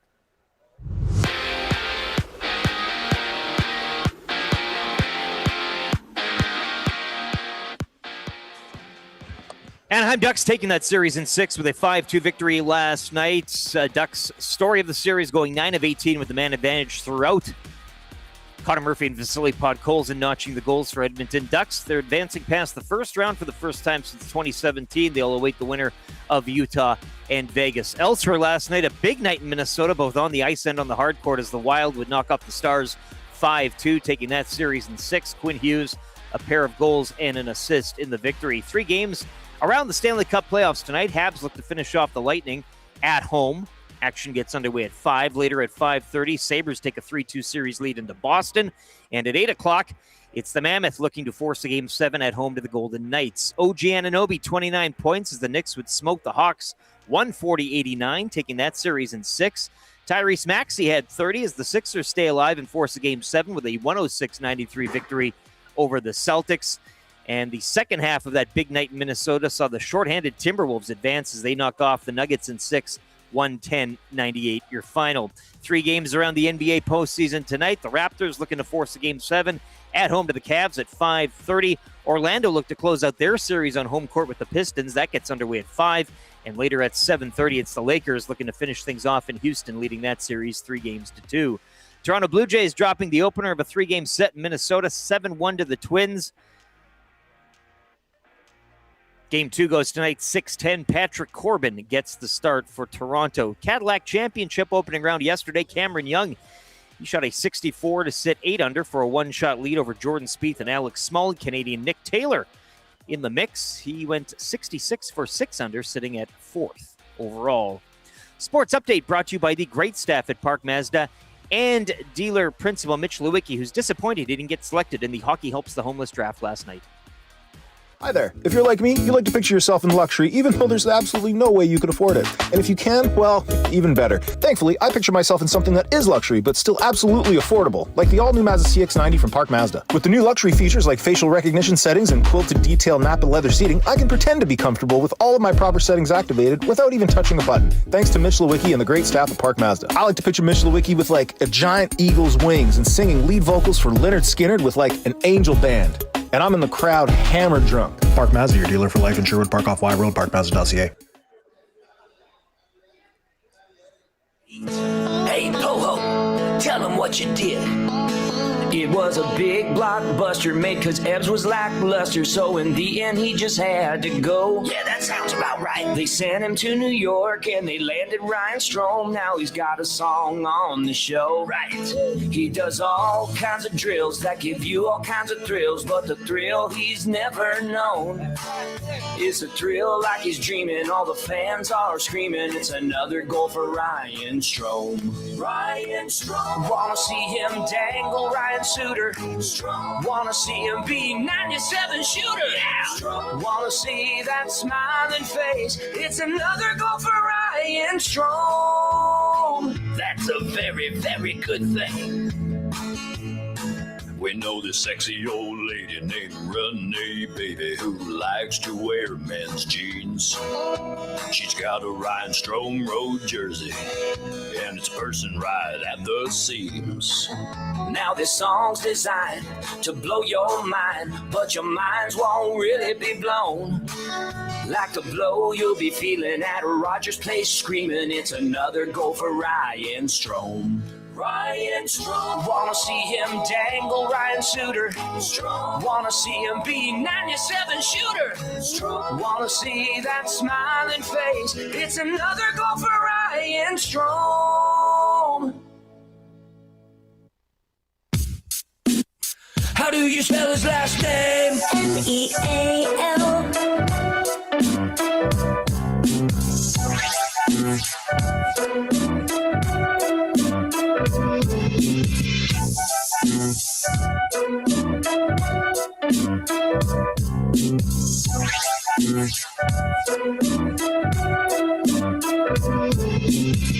Ken made a big time trade, analogy just with the flames. I can't believe they moved him and turned him into James.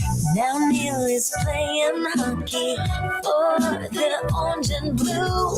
And when he scores a goal, we've got this song for you. Are you laughing at the Flames? Yeah, yeah. They took Lucic for James. Yeah, yeah. Now he's playing with the Nuge. Yeah, yeah. And you know that they'll be huge Because it's James Neal. the way he skates, the way he shoots. 7:36 on the Nielson Show. Thank you very much for being here today. We are set up at Terwilliger Rec Center, and we will be here all day up until 6 o'clock. If you're listening over on 95.7, hop online, download the iHeartRadio app, download the TuneIn Radio app, go over to YouTube, and you can continue with us all day. We'll have the hangout here from 9 to 11 today, the lock shop from 11 until noon, oil stream with myself and Tommy from 12 until 1, and then EST afternoons from 1 until 3, and the Reed Wilkins Show from 3 until 6, all day, every day over on TuneIn, iHeart, and on YouTube as well. And if you're watching on YouTube today, hammer the thumbs up for us. I know you're all down in the dumps,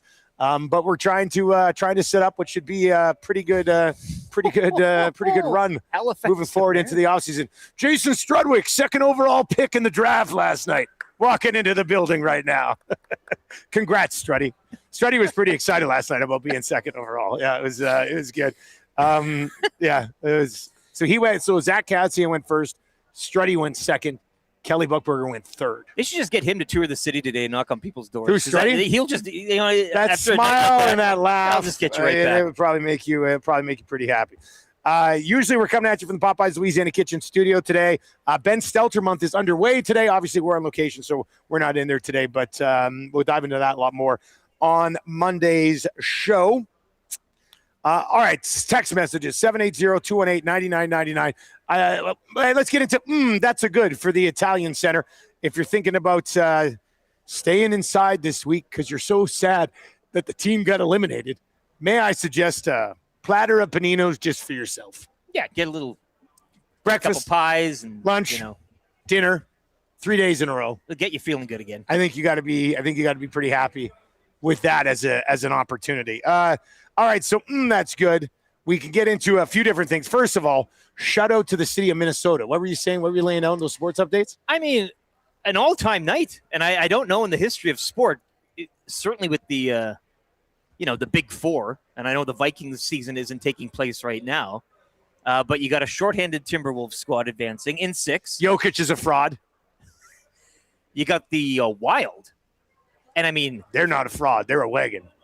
Winning that series, again, the tough Central we all talk about with a game to spare, taking it in 6.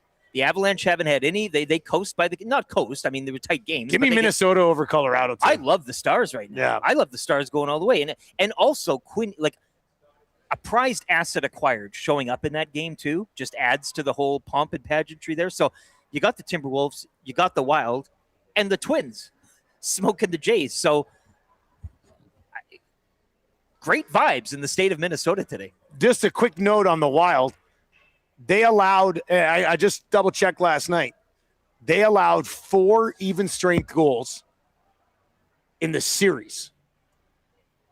4 even-strength goals in the series for the Dallas Stars. Like, Minnesota dominated that series 5-on-5. The only thing Dallas even had going for them was actually a really good power play.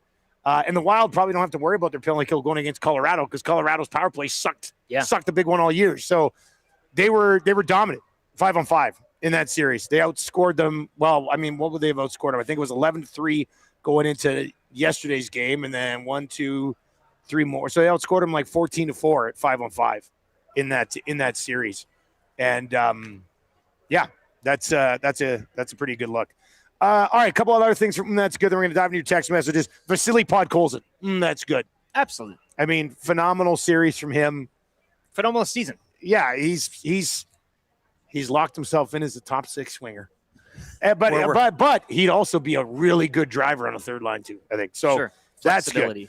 The other one, I don't know if it was that's good, but it was what the hell's going on? Did you see the lady behind Knobloch last night crushing that big salad? When I saw that, and it was quick. But I knew that would be there'd be a few pictures popping up online. It was tweeted at us immediately, and I was like, what is going on with this big salad? My wife, she's found a website where you can order these kits. They deliver them to you. And they're I mean, it's not just you got and then you just sauces, have to make it. But you got a lot of stuff in there. Okay. You got peppers, you got tomatoes, and they're themed salads. This just looked like she was a rabbit eating a tray of greens. Like it looked like the driest salad I've ever seen. And she was having a blast. Oh, she was loving it. She's having a great time. She was loving it. But, like... So they sell those big salads. They must. It's the Elaine Bennett special. Yeah, big salad. At Rogers Place, it'll cost you $40. Well, that's it. Yeah. But she was... I mean, usually you see people, you get a can of beer or whatever the case is. But no, she was getting her greens in. And again, it looked like the world's saddest salad, but she didn't care. She don't care. She just sitting there eating a full salad, first row at an NHL playoff game. Having a hell of a time. Somebody tweeted at me later and said, I just saw her eating ice cream too. So she was having the time of her life. Wow. So, hey, man, whatever you want, you can try. In fact, Barry the Cheater, who works at the Terwilliger Rec Center, let us in actually this morning at 5 a.m. He's host. Dropped off a bag of Halifax Donair chips. So we're going to have to try those at some point. Looks very interesting. It does. I'm sure those we're going to get into those good. in the 8 o'clock hour for sure. Maybe right now. I mean, there's they look. Well, we got to at least show the bag. Sitting it right there. Yeah, I know. Why didn't you bring it over a little bit closer? Let me let me grab this bag here. I don't know if anybody's ever seen these. The strangest things pop up at Terwilliger Rec Center. World of Flavors Halifax Donair flavored chips. What is this? What is this? Yeah. No tomatoes, no lettuce. My God, it smells like Donair. All right, here we go. I'm trying the first. Oh, that one's too small. I want a bigger one this time. All right, here we go. This is my first ever Halifax Donair flavored potato chip.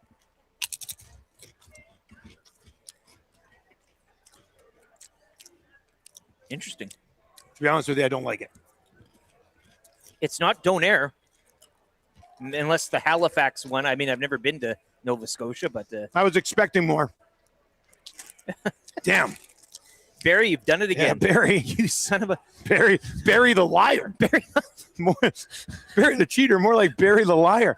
All right, let's get into this. Let's get into this whole Oilers conversation.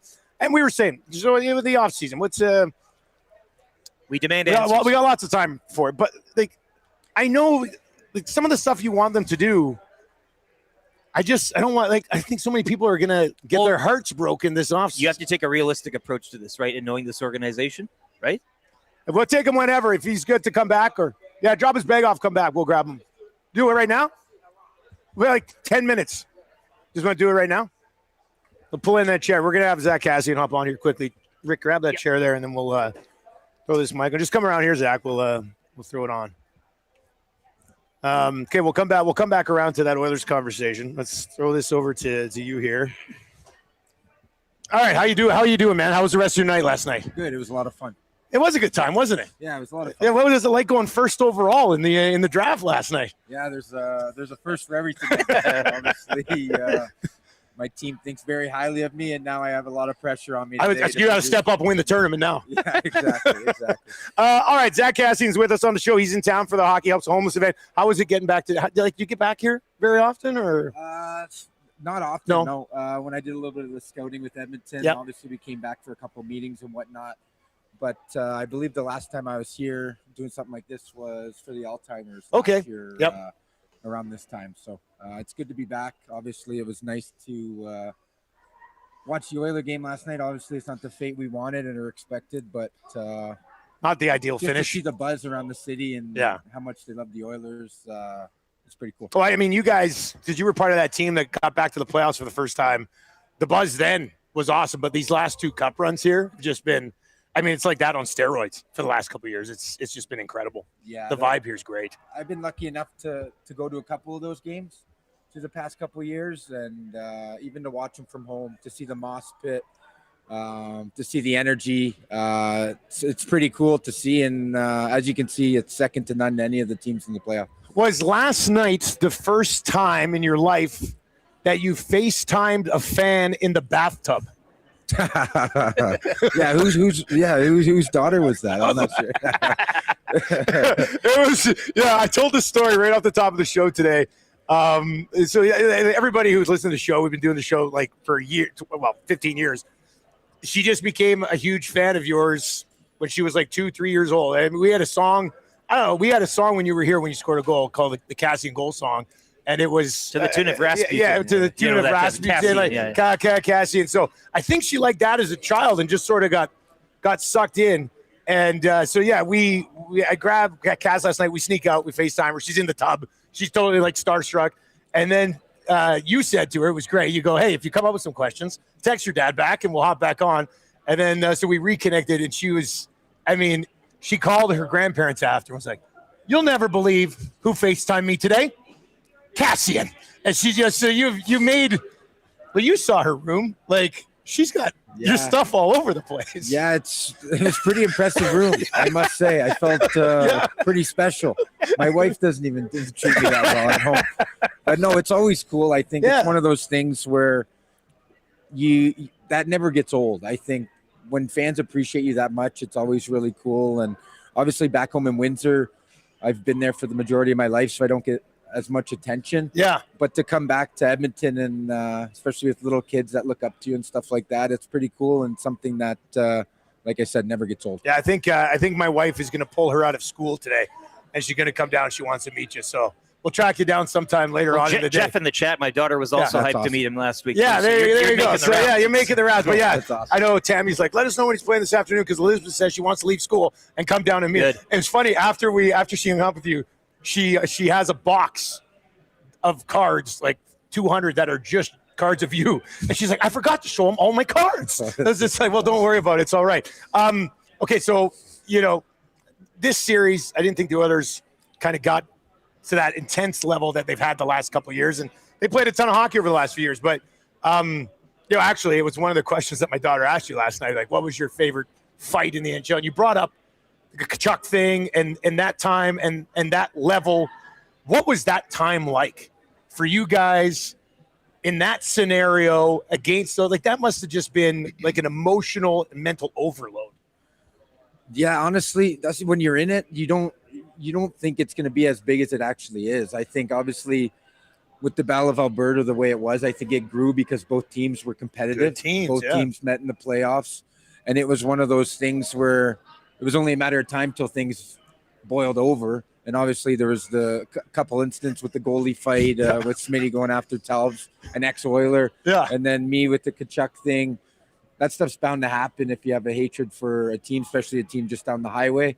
And obviously when it happened, I didn't think it'd get as much traction. I just thought it was line brawl. That's what you were whatever, doing. it was a fight, a fight. Yeah. But to hear people still come up to me today about it and realize how big of a deal it was, especially in the Battle of Alberta and Alberta versus Calgary and Edmonton, it's pretty cool. We also wrote a song coming out of that series about Matt Tkachuk to the tune of he's an asshole to he's a turtle. Yeah. And it went a long way. We got a lot of good One runs of the hits out of that one as well.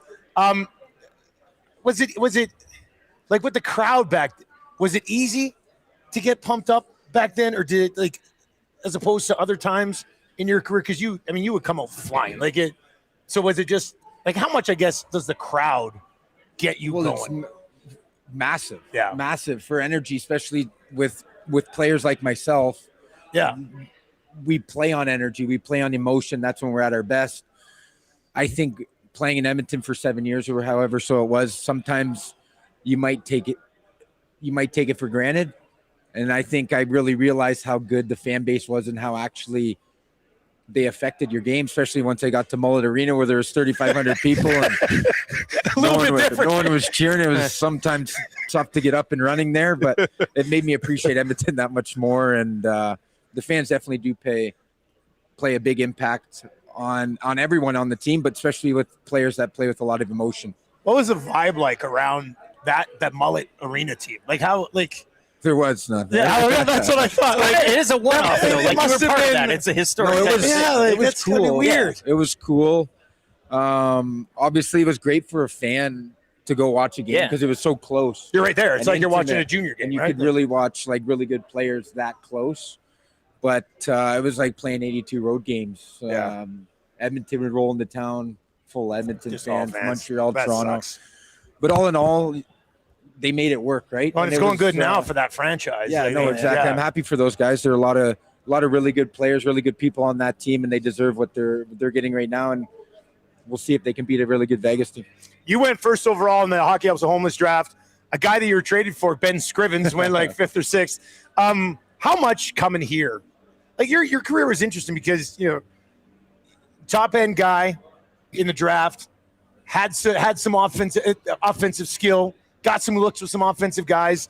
And then I always felt like once you got here, you just kind of locked in on a role and your career sort of took off. Is that like, how important was it for you to come join the Oilers? Did that? Yeah, it was very important. I think when you get drafted in the first round, there's expectation, certain expectation. And I think sometimes it takes a couple years to find your way.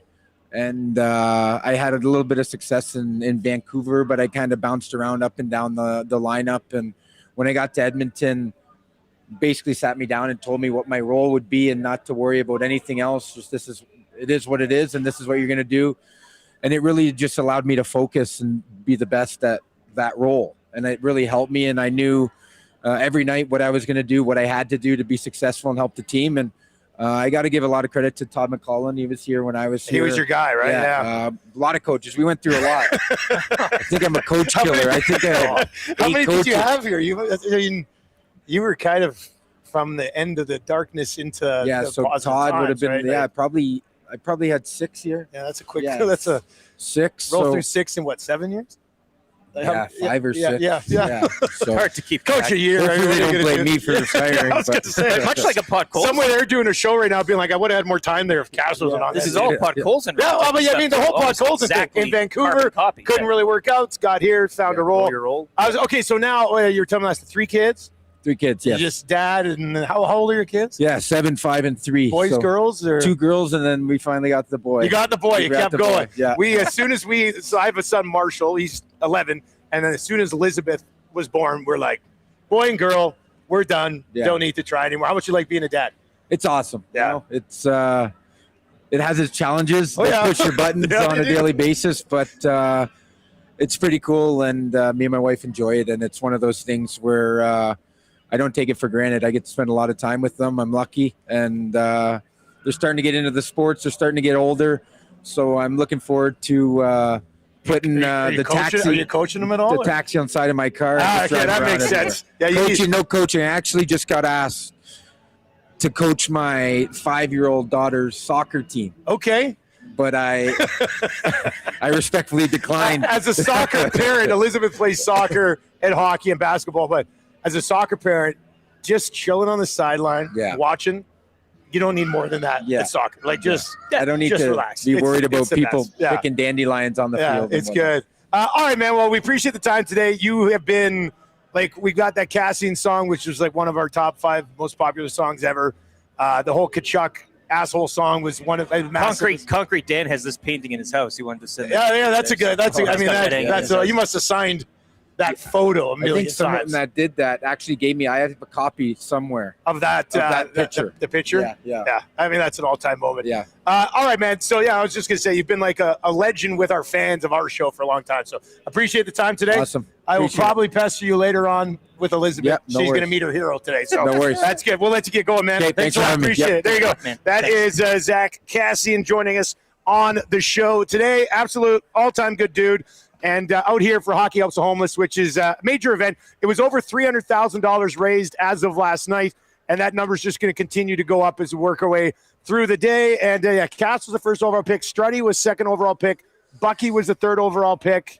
I think a women's team had the fourth overall pick.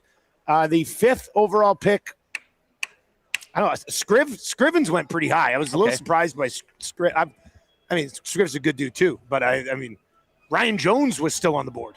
Ryan Jones went like 9th, which was I thought he would have gone a lot higher. I thought he would have. You gone, had it on your mock. I thought he would have gone a lot higher today. today. So would have done.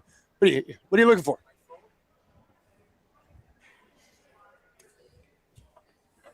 No, not here, man. Nope, not here. Got to be kicking around somewhere. Yeah, I don't think it's here. No.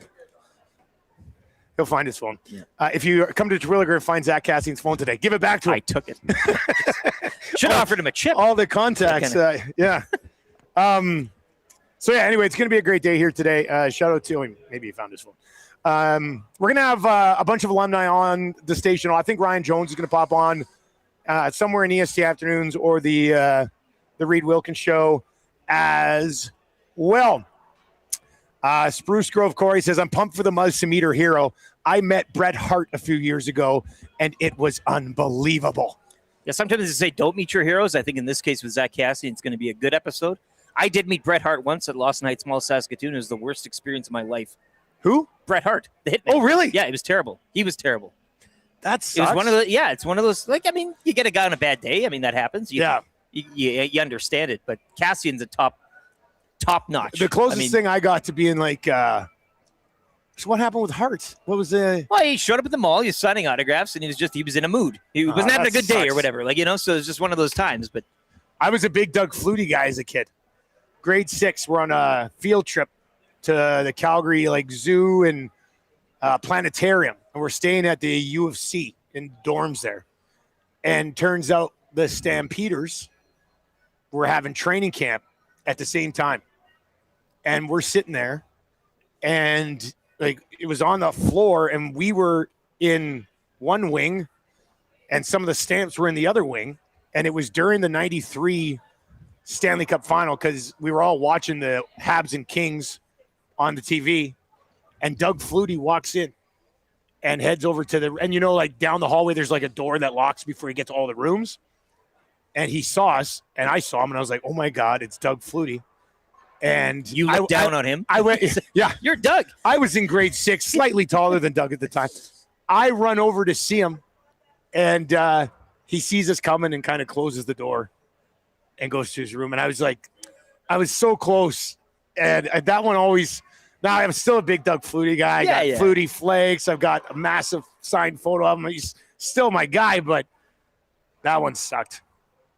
That sucked. But should have had a better career in Buffalo. I just want to say, don't talk to me about that playoff. Well, the Rob Johnson thing. That's an all-time. Look, I'll say, how can you not question the integrity of that league? Yeah, and it was a forward pass. When you take Doug, it was a forward pass. Music City Miracle. You Yeah. can shove it up your. Yeah, that was. No, I don't. Okay. I can't believe they went away from Flutie. Like that was ridiculous. Anyway, 780-218-9999, 780-218-9999. We do have a bunch of texts to get to. I don't want to there's so many here that we need to sort through. And we're going to have a ton of time for it in the third hour of the show. I'm pretty sure. But like Merds texted in earlier. Thanks. And this is what I'm talking about in the overall bigger picture here. Keep Ingram, Brown. Wait, Brown's not. What is this? Josh Brown? Which Brown are you talking about? He says, keep Ingram, Brown, Kapanen. Deal Nurse and Jari. That sounds great, man. Simple. Sure. Deal Nurse and Jari.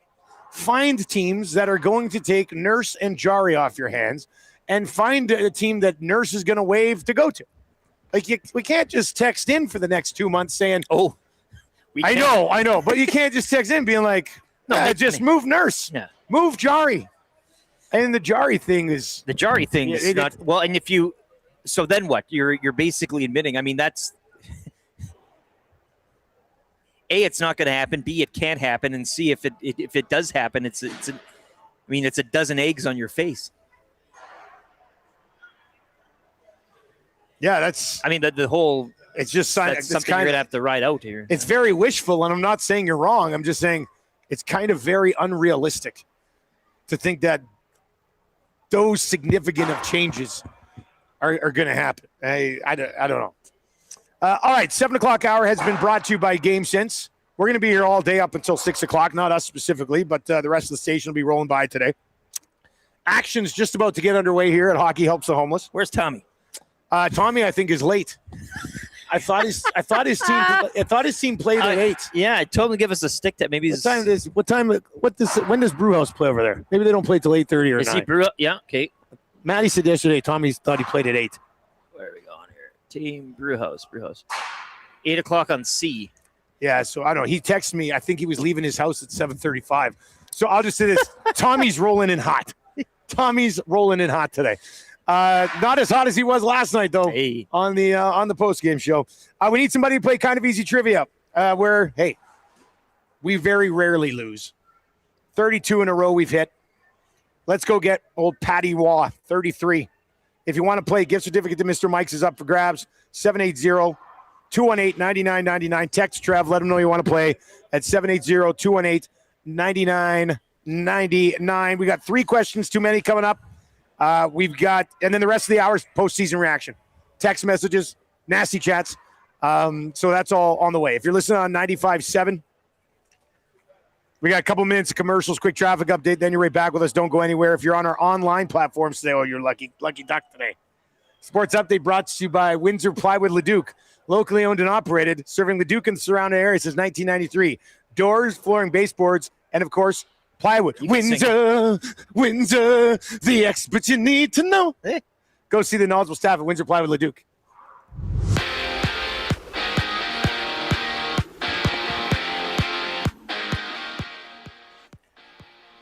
Oilers bounced in 6 last night, down in Anaheim 5-2 to the Ducks. Story of the series, Ducks 9 of 18 with the man advantage throughout. Connor Murphy and Vasily Podkolzin getting the goals for Edmonton last night. Ducks will advance past the first round for the first time since 2017. They await the winner between Utah and Vegas. Elsewhere last night, Wild taking care of the Stars in 6.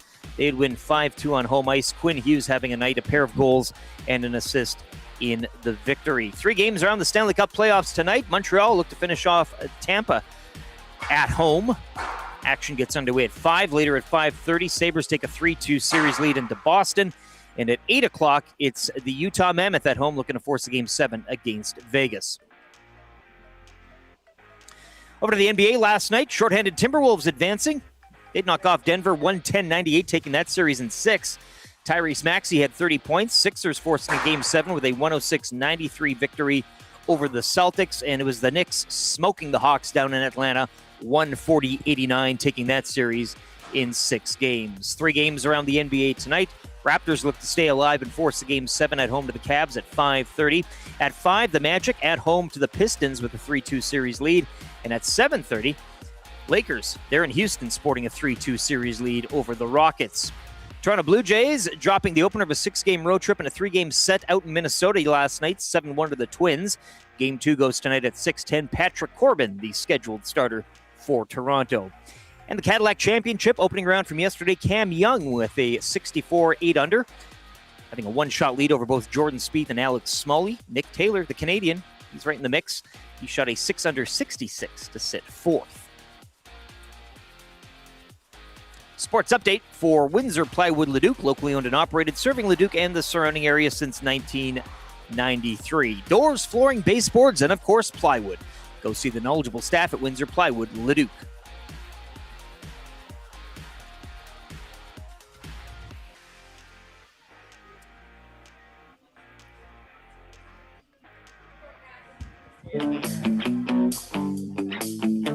I love Jesse. He's always having fun. Jesse was picked 4th. Yeah, we didn't think he'd be there at the time. Now we've watched him play, we know he'll be just fine. Jesse's got himself some skills, should be on McDavid's line. And Akins would have loved his eyes, and McClellan loves that body, you just know it. And now he's holding both his arms way, way up high. No doubt about it, that was Jesse's goal. Nobody but Jesse's goal. How did he learn to finish like that? Let's start planning the parade. The Oilers finally decided to make some change. You know I feel so dirty when it starts playing cute. We complain about the Hall trade, but the point is probably moot. And Akins would have loved his eyes, and McClellan loves that body, you just know it. And now he's holding both his arms way, way up high. No doubt about it, that was Jesse's goal. Nobody but Jesse's goal. How did he learn to finish like that? That's Jesse's goal.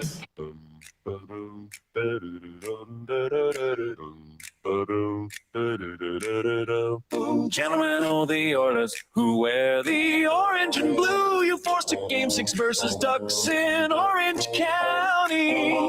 Let's go Duck, hunting and force a Game 7 Saturday night. Rogers Place, everything on the line. Win, move on, loose, go home.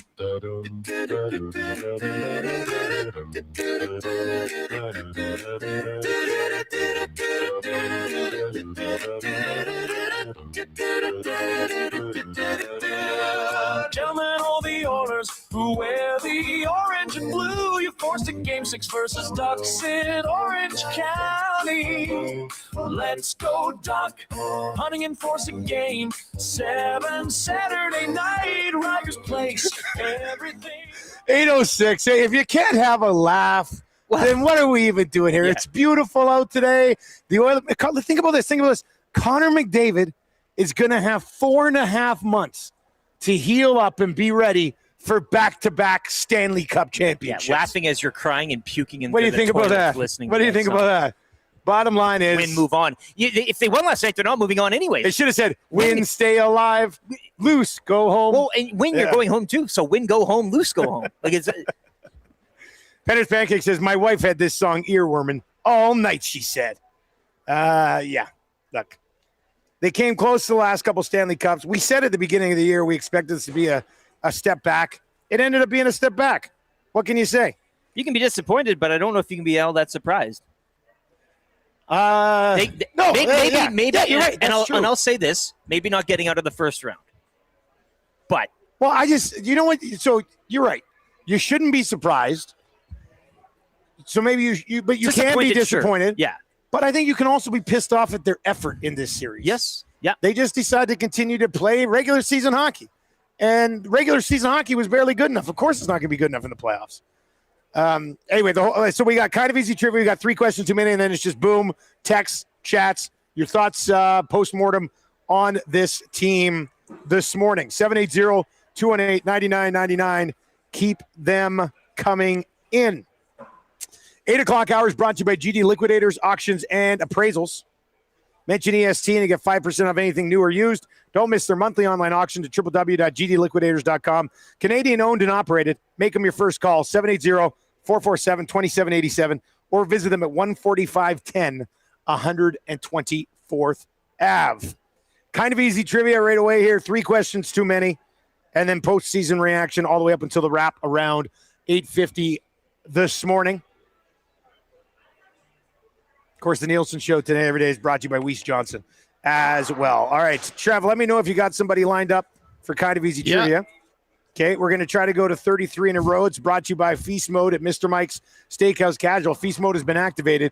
For just $39.99, you can choose between the Emperor's Caesar salad or the rustic onion soup. 6-ounce sirloin with lobster butter or the grilled chicken surf combo. Feast Mode activated at Mr. Mike's. All right. Chief needs to bounce back today. Yeah, right. Yeah, definitely. Hey, That's definitely what we'll do. Trev, who's playing today, bud? Playing today is Scalding Gourd. Scalding Gourd is going to play today, looking to get his hands on that gift certificate to Mr. Mike's and take us to 33 in a row. Imagine if the Oilers season begins next year and we're still streaking. I can Holy imagine. smokes. I can. All right, Scalding Gourd, you ready to roll, buddy? Sure thing, sir. All right, here we go. And you don't have to call me sir, but I appreciate it. At ease. Trev will start the ticker after read the first question. Good luck, man. Here we go. Which team eliminated the Edmonton Oilers yesterday? The Anaheim Mighty Ducks. Which team eliminated the Oilers last season? Colorado. I can't remember. Which team eliminated the Oilers 2 years ago? Florida. What team does Quinn Hughes play for? Minnesota. Which Canadian team can eliminate Tampa tonight? Montreal. Boom, got it. Give this guy a round of applause. Oh, my brain. All right, thank you, Scalding Gourd. Is he saying my brain? Yeah, he said, oh, my brain. My brain. Boy, that was gets a nipple erection.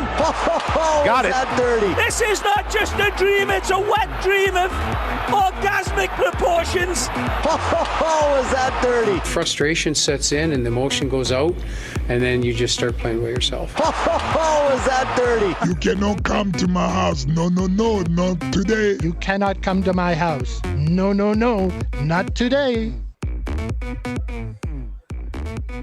All right, Club Beat Loop on a Friday morning got the job done. I was really worried when I asked him who eliminated them last year, and he goes, Colorado, I forgot.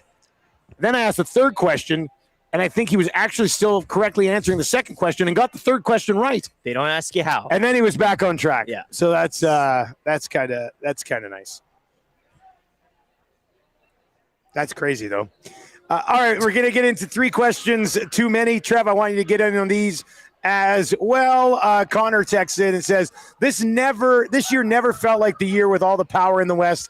Let them rest this summer and hope and pray that Bowman uses the cap wisely.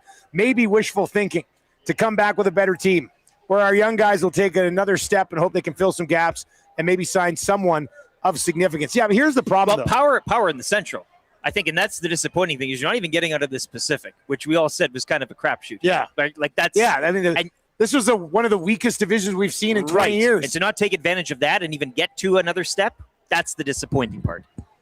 I also think that if we have to sit here and say you hope and pray that a man can do his job properly, maybe that's not the man for the job. Just throwing it out there. Good point. If you're going to sit here and panic about Stan Bowman's offseason, maybe it shouldn't be Stan Bowman's offseason. But it will be Stan Bowman's offseason because there's no way they're going to blow him out. Yeah. All right. 3 questions too many. Do we have a liner for the segment? We do. It's 3 questions too many, brought to you by the great staff at Park Mazda and dealer principal Mitch Lewicki, where he knows that Marshall has a bunch of photos of him in his room. Park Mazda dealer for life. Of course he does. Muzz has Cass. Yeah. Marshall's got Mitch Lewicki all over. Like Freddie Prinze Jr. in the 90s. Handsome photos of Mitch Lewicki from 90s Teen Beat. Where's that? There was one when you were talking with Cassian, Munchmaster Flex. I'm gonna find it here. You keep skating here, but this was an old-timer text. Okay, well we'll get to that. I mean the inbox, Paris Steelers inbox. It's too much. Sitting there going, like you guys have attacked the Paris Steelers inbox more aggressively than the Oilers attacked the Ducks in the first round of the series. Tammy's giving Dustin a bath. It starts here. She goes to the bedroom for a second, comes back with the phone. She's like, "Hey Dusty, I got someone on the phone for you." The late birthday present, it's LeBron. Dusty sitting there, full-grown man, naked in the tub, talking to LeBron, going, "Oh my God, it's LeBron." There's a picture for you. Oh, I do like that. I mean, I'd still be like, "Yeah, I got this." Yeah. Can I call him back? Yeah. Yeah. No. If LeBron were to call me right now, I would just say, you got to get Jake LaRavia out of that lineup. You get right Jake LaRavia is killing you, man. Tell Marcus Smart to handle the ball properly. Yeah, if you did miss it, when I got Zach Cassian to FaceTime Muzz last night, and she was in the tub. And it was hilarious. It was funny. Question number 1. If you guys were Daryl Cates, what's the first thing you do to this team? Think about this. This guy made the 3rd most money of any team in North America last year, and this year he won't. So he's probably pretty pissed. Firing a coach who's entering a 3-year money contract. Money Money isn't a factor to Cates. No. It's just the dude's loaded. Like, so you can pretty much do anything. He can do whatever he wants. Well, I mean, okay. So if I'm Cates, and again, this isn't what's going to happen, but if I was Daryl Cates, I mean, you're. Like, again, going back to that text, I'm hoping and praying. Like, don't trust management. I think as well, nothing against Chris Knobloch, but he's a guy that took them to 2 finals. Well, that's great. But when he's gotten up against a Paul Maurice, when he's gotten up against a Joel Quenneville, when he's met his match coaching, he's failed to meet the moment. So, I mean, look, I'd blow it all out. Okay? It's not going to happen. No, it won't happen. And I'm not, and I don't know what then you'd say, well, then what? Then who? I don't know. I mean, but the unknown, I think, right now is better than the known. We went through on 2 guys and a goalie yesterday and listed off Stan Bowman's best 5 moves and worst 5 moves. And I wonder if I actually still have it up. Hang on. Yeah. So I did change this one a little bit. So, and the problem here, I guess, is, and this comes back, like if you're Daryl Cates, and Daryl Cates' only decision should be what happens at the top, and then the people he's put in place to make the decision on Knobloch. You have to, this is it. Like you're not going to, Connor McDavid has 2 years left on his contract. You can't all of a sudden next year blow Jeff Jackson out. Right? It's just, that'll be 1 year left. Like if you're going to do something, you got to do it now. Yeah. And I don't think they will. But I would also say that this team is in a worse spot now than they were when Jeff Jackson took over. They are. I don't think you can debate.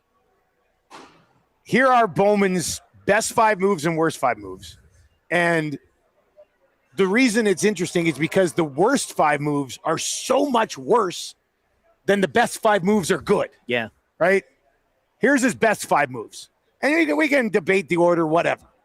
But here are what I would call his best 5 moves. Podkolzin trade, Podkolzin contract. Getting Ingram off the scrap heap. At least you got something for nothing. Deadline trades for Dickinson and Murphy and Doc. Look, did it work out in the end? It didn't work out in the end. But I thought those guys filled roles that the team needed. It was working near the end. Okay, so we'll see what happens with extensions and if they're going to be back or whatever. And like I said, we're going to have a theme each week for the next 8 weeks where we can really sort of tear this thing down and get into it. The finding of Szymanski is actually a pretty good one. Yep. I don't know what he becomes, but you got him for nothing, which is kind of good. Kapanen off of waivers. That's another for another guy for nothing. Scrap heap. Yep. Good. And then Roslovic, but Roslovic kind of fell into his lap, right? Roslovic, nobody else wanted him, so he came back to the Oilers and said, I'll take whatever you got left laying around. So, and all of those 5 things don't jump off the page. That's the thing. That's the issue here, right? The Podkolzin one, which is, and I texted with Jeff Patterson yesterday out of Vancouver during 2 guys because we were talking about what happened with Podkolzin in Vancouver. And it was basically a whole Puljujärvi thing. Like, young age, brought him in, looked like it was going to be good, sent him up and down, all this stuff, and then eventually just done, you're gone. Yeah. So getting the Podkolzin thing as your best move is good. It's good. But listen to the worst things that they've done. Okay. Trent Frederick contract. Healthy scratch for the last 2 games of this series. Bad luck. Don't worry. There's only 7 years left. 7-year itch. And I'm sure he'll get quicker in the second half of his career. God-awful move. The Jari trade. Complete waste of time. We said it was lateral at the time. Turns out. Benny Thompson took it for a good run last night. By the way, shout out to Benny. Excellent first season. Rookie of the year. on the Oil Stream pre and post game show. I thought Benny was a phenomenal addition to that show this year. Basically laid it out. You traded Kulak in a second to make your goaltending worse. Yep. Awful move. The offer sheet mishandling is not all on Bowman, but that did Bowman was hired on July 24th. All that went down in August. I still hang a lot of that on Jackson, yeah. But Bowman was the general manager at the time. Doesn't get a free pass. The Mangiapane signing totally backfired. Now, he did get rid of him. Had to move a first rounder to get rid of him and get 2 rentals that in the end didn't help you go anywhere. But like I said, I didn't mind the pickups.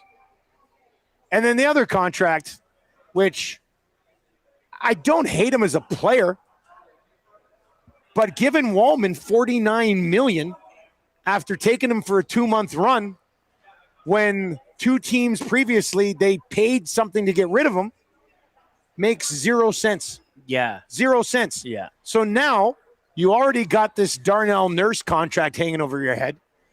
Now between Nurse and Wallman, you had $16 million locked up on the back end on the left side, and you don't really love either guy. With an aging Ekholm. So, like, the bads have been so much worse than the handful of goods that I think there has to be a legitimate case that how can you trust those guys moving forward?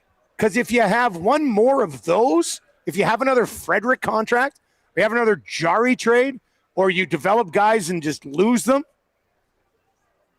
Connor's gone.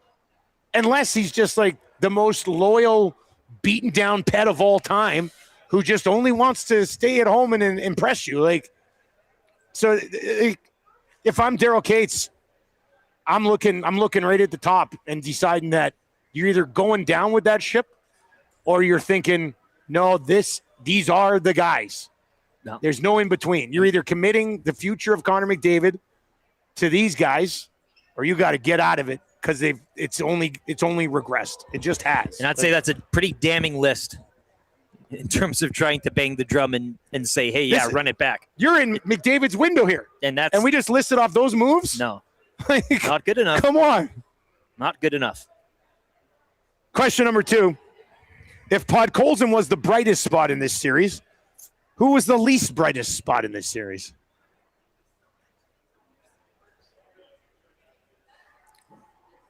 I know everybody might be quick to say Darnell Nurse, but maybe that's more expected. You're looking for something that... Well, I'm sure they want us to single somebody out, but it's the penalty kill.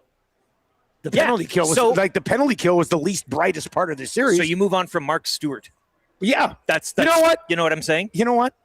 Well, really, I could see a world where that's the only move that's made. Absolutely. And then I don't know what happens with Coffey because he was supposed to be the savior, and they were awful defensively in the playoffs. Didn't necessarily want to be here anyway. Right.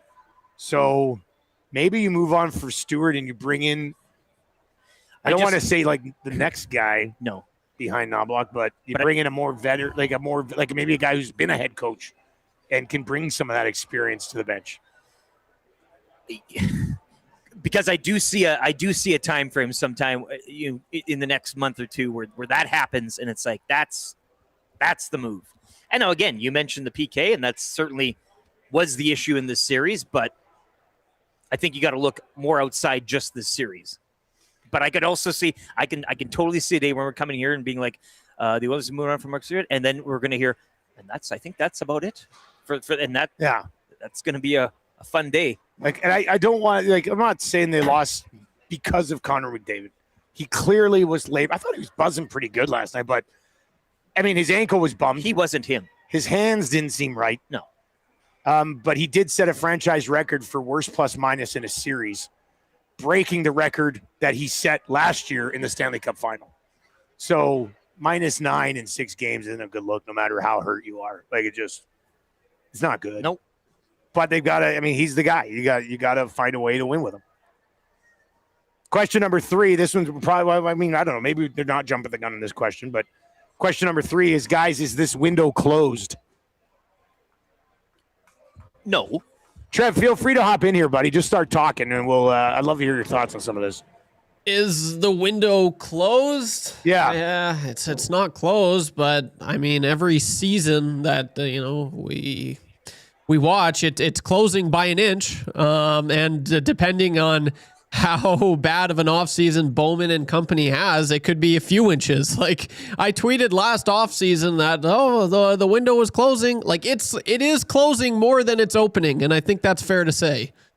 Just based off of, the track record that you guys listed off, awfully similar when you were listing off his bad moves, the worst moves that Bowman has made, Dusty. Yeah. I'm just like, this. And we went over that yesterday, right, Trevor? Yeah, Like you were with and me when we put that together. And I'm just like, who's his worst? Peter Chiarelli's or Bowman's at this point, man? Like it's not a good look at all, and he's only been in the chair for right around 2 seasons. So, like I said, it's paramount. They cannot afford to mess up any longer.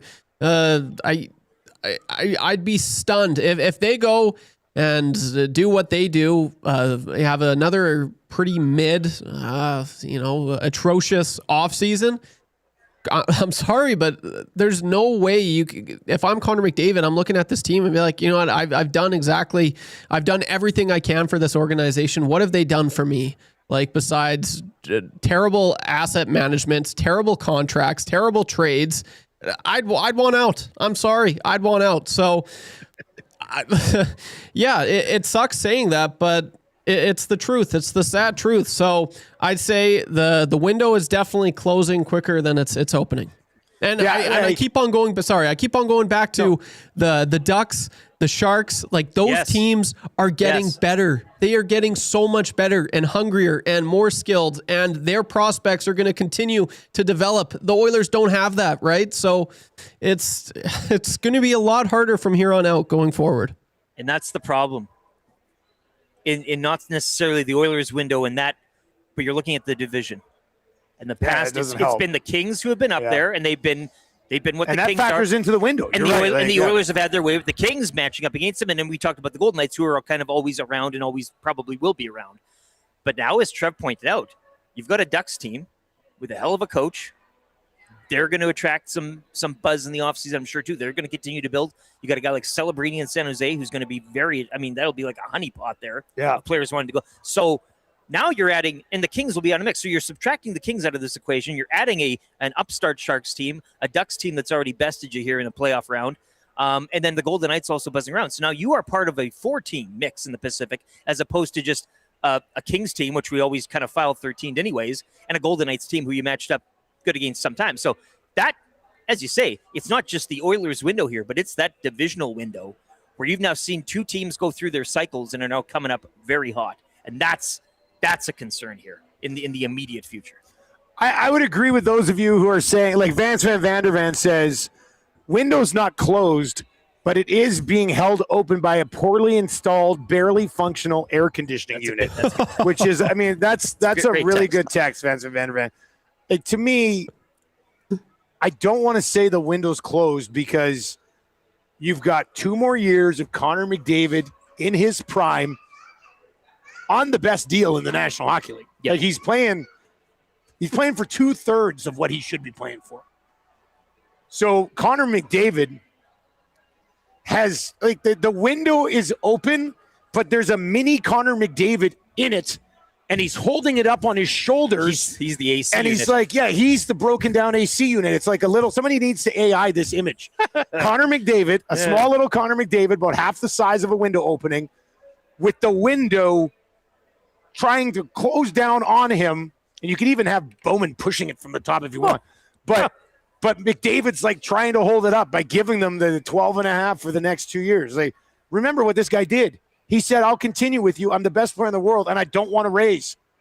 What is that? Like, that's unheard of in sports in general, outside of, like, Tom Brady. It's like being gifted a bunch of, first overall, first-round picks through a lottery system. Hey, like you're gifted a path to success here. 780-218-9999. 780-218-9999. Nature Boy says, does anybody have any confidence whatsoever that Stan Bowman will be able to take advantage of the gift that Connor McDavid give him? And Garth Vader texts in, the very text before that says your backup goalie is eating up the Connor savings. Yeah, well, yeah. And look, if they are going to keep Ingram, Ingram's going to sit there. Here's your conversation with Ingram. Hey man, we like you. We came out and anointed you our number one ahead of Tristan Jarry. We want to re-sign you. He's supposed to say, okay, and I'll take less than Tristan Jarry. They're not all Connor McDavid's. Hey, so Ingram's going to sit there and go, like, no matter what, you're going to be paying $10 million probably for 2 goalies, unless you let Ingram walk, keep Jarry, and sign a guy for $1.5 million, $2 million. Outside of that, it's a valid point that a lot of the McDavid signings are going to be used up in a combination of 2 goalies that still haven't solved the issue. And the market isn't there, I don't think, in terms of going out and finding a guy that, right? Just imagine how much better of a spot they'd be in, Rick, if Skinner was just a UFA at the end of the year. And then if you liked Ingram, you could pay Ingram. And then you go get somebody else. Instead, you're not sure what Jarry is. He's on the books for $5.5 million. And you're going to have to pay somebody else to come in because you can't trust the guy. Instead, you could have been going in the offseason with Kulak off the books, Skinner off the books, and still had a second in your pocket. Yeah. Instead, we're sitting here going, oh, cool. They're using the McDavid savings on Tristan Jarry, who may or may not be the starter next year. Like, do you not realize how pathetic that sounds? That's tough. Like, that's a tough look when you spin it that way. I mean, absolutely. All right, the reaction continues. Keep them coming in. All texts. I low-key wish we had the phone board today. And I'd just you'd be opening the lines. If you're in the studio today, you said to me. I would be opening the lines. Open the phone. I would be opening the lines. You know what we could do? On a morning like today, we could say, if you think you got a hot take and you want to get on the phones, text in. Trev could call them, and we could bring them in. It's never been done in the history of Edmonton Sports Talk. Trev, are you technically sound enough to do something like that? I could do that, yes. I also still don't know if we want to. Oh, no. I'm sure Awanik and Gazzola right now are like, don't you dare. Maddie steps on it on the way here. But honestly, I mean, if you kind of really, really super duper want to chime in on it and you don't suck, text Trev at 780-218-9999. Maybe we chat with a few fans this morning. 780-218-9999. If you're down here, but like, don't grab a mic. Don't come on and be like, hey guys, I think they should trade Nurse. Yeah. Once again, don't have to do that, but we got about 20 minutes of open time here that we could. Yeah. We have enough texts and we have enough nasty chats. We don't need it. Shoggy and St. Albert, line 1. No. Hey, let's go to Chief Andy. All right, if you're listening online, we got a sports update coming your way. If you're over on 95.7, couple minutes of commercials, quick traffic update, then you're back with us. Don't go anywhere. We are live at the Booster Juice Terwilliger Rec Center for Hockey Helps the Homeless. EST is going to be set up here all the way until 6 o'clock tonight, so swing on by anytime today. Here's the update with LT.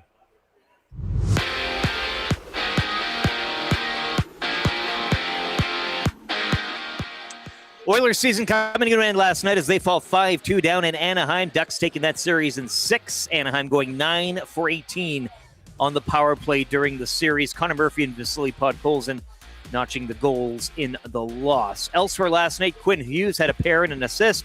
Minnesota defeat Dallas 5-2, taking that series in 6 games. 3 games around the Stanley Cup playoffs tonight. Habs are at home to Tampa, looking to close out that series at 5. At 5:30, the Sabres take a 3-2 series lead to Boston. And later on at 8, it'll be Utah at home looking to force a Game 7 against the Golden Knights. Over to the NBA, shorthanded Timberwolves advancing. They knock off the Nuggets 110-98, taking that series in 6.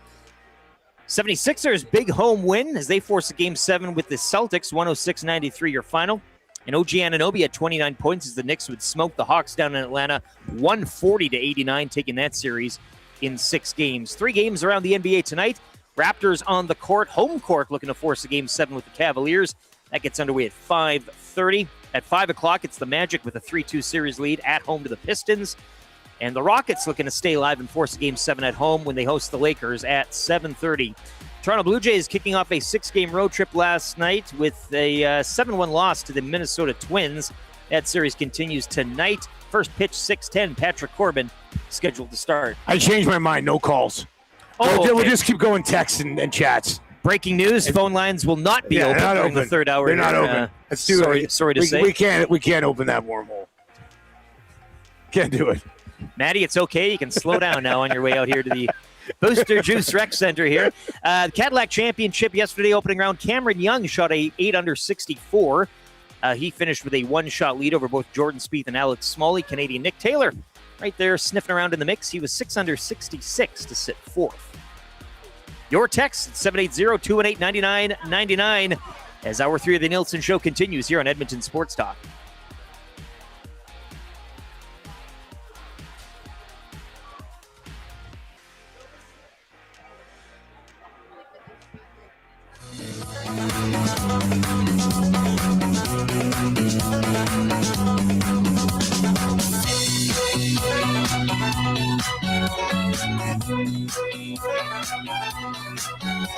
There is a certain man with chops upon his face. He is big and strong and finally found his place. Most players look at him with terror and with fear. But to Oiler fans, their eyes he brings a tear. He can skate about 100 miles per hour, full of anger and fire. But he's also got the hands and power that a fan base desires. Cassian shot the puck and it went in. He scored a goal, so we'll play the song. Cassian, he's missing teeth when he grins. He'll beat you up if you do him wrong.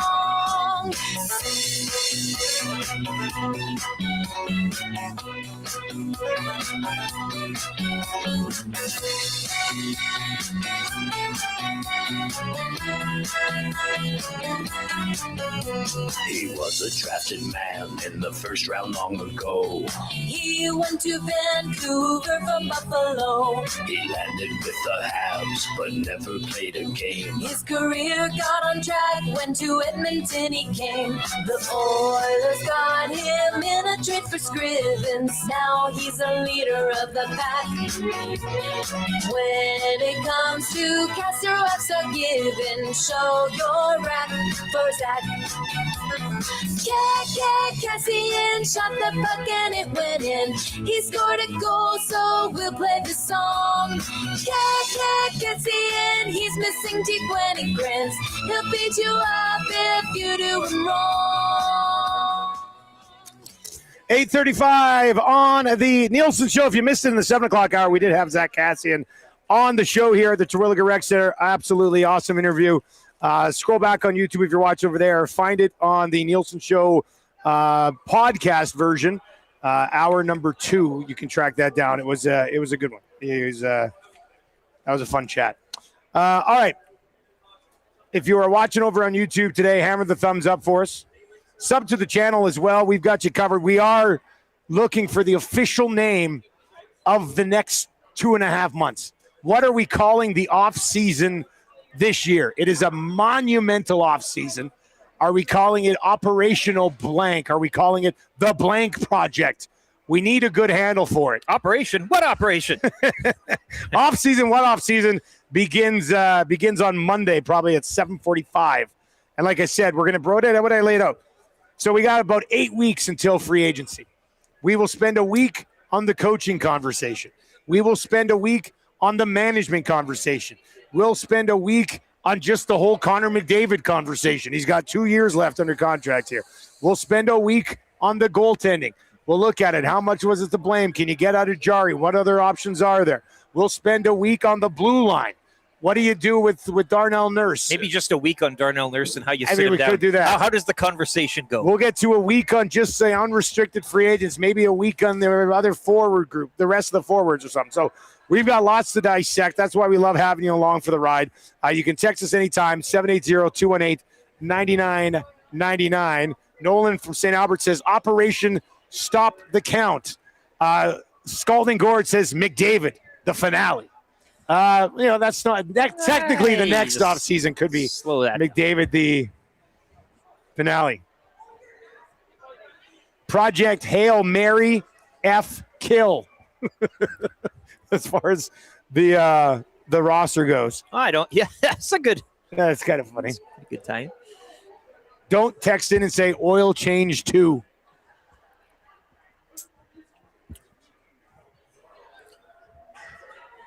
Yeah, I don't think we want cameras and mics in that war room. Hey, I think it'd piss people off a lot more than they already are. It's best not let sleeping dogs lie. Hey, I don't think you want to hear what goes on with the brain trust behind closed doors. Big Uke's distant cousin. Operation Assets. What assets? I need something a little bit shorter, I think, but something that a guy could write a song about for the next couple of months. Yes, great idea.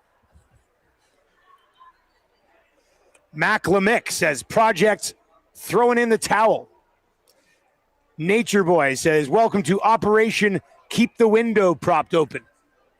Okay. Operation, we'll get to it. You know what? Once we see it, we'll know. Once we see it, we'll know. It's going to hit. So keep them coming in at 780-218-9999 or over on the Nasty Chat on YouTube. If you are watching the YouTube today, sub to the channel. We'd love to have you around for the next couple of months as we try to figure out what this team is going to do. Reed Wilkins texts me, says, oil change 3. What about we call it oil change still leaking? Yeah, something to do with a dipstick. You get a picture of Stan Bowman.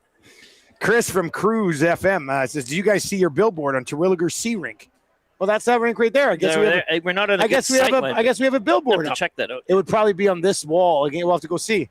Oh, that's kind of exciting. We got a billboard here promoting the show on 95.7 Cruise FM right up on the Sea Rink. I think you are scheduled to sign autographs below it for 3 hours this afternoon. Yeah, that's pretty much my whole day. Rider there. Do this show, do some prep for the next 2 shows, do 2 more shows, 3 hours of autographs. Yeah. The glossy 6x8s or whatever it is, right? Yeah.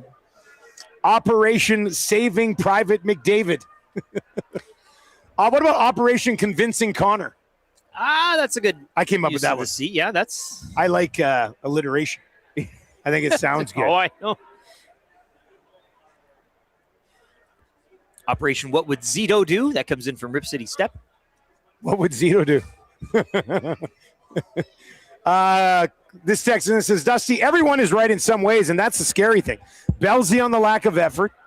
Tommy on stop being delusional. They weren't that good. Me on the crap contracts for crap players, etc. For me, it's an amalgamation of so many errors that how can we rely on this management team to get us out of this mess that they made in the last 2 years? No, you hit it. I miss Holland, and we missed out on Steos for Bowman? The Belzy Gazzola chat last night was, they were going at it, but you can take points from both sides of those arguments. And maybe that is the scary thing, is that we can't arrive today. We can't sit here today and say, well, it's this, and they need to go fix it. A plus B equals C. It's a much more convoluted equation than that. So however you want to slice it. But again, I go back to the beginning of the season. We said it on air. We said it off air. This may have not been the year.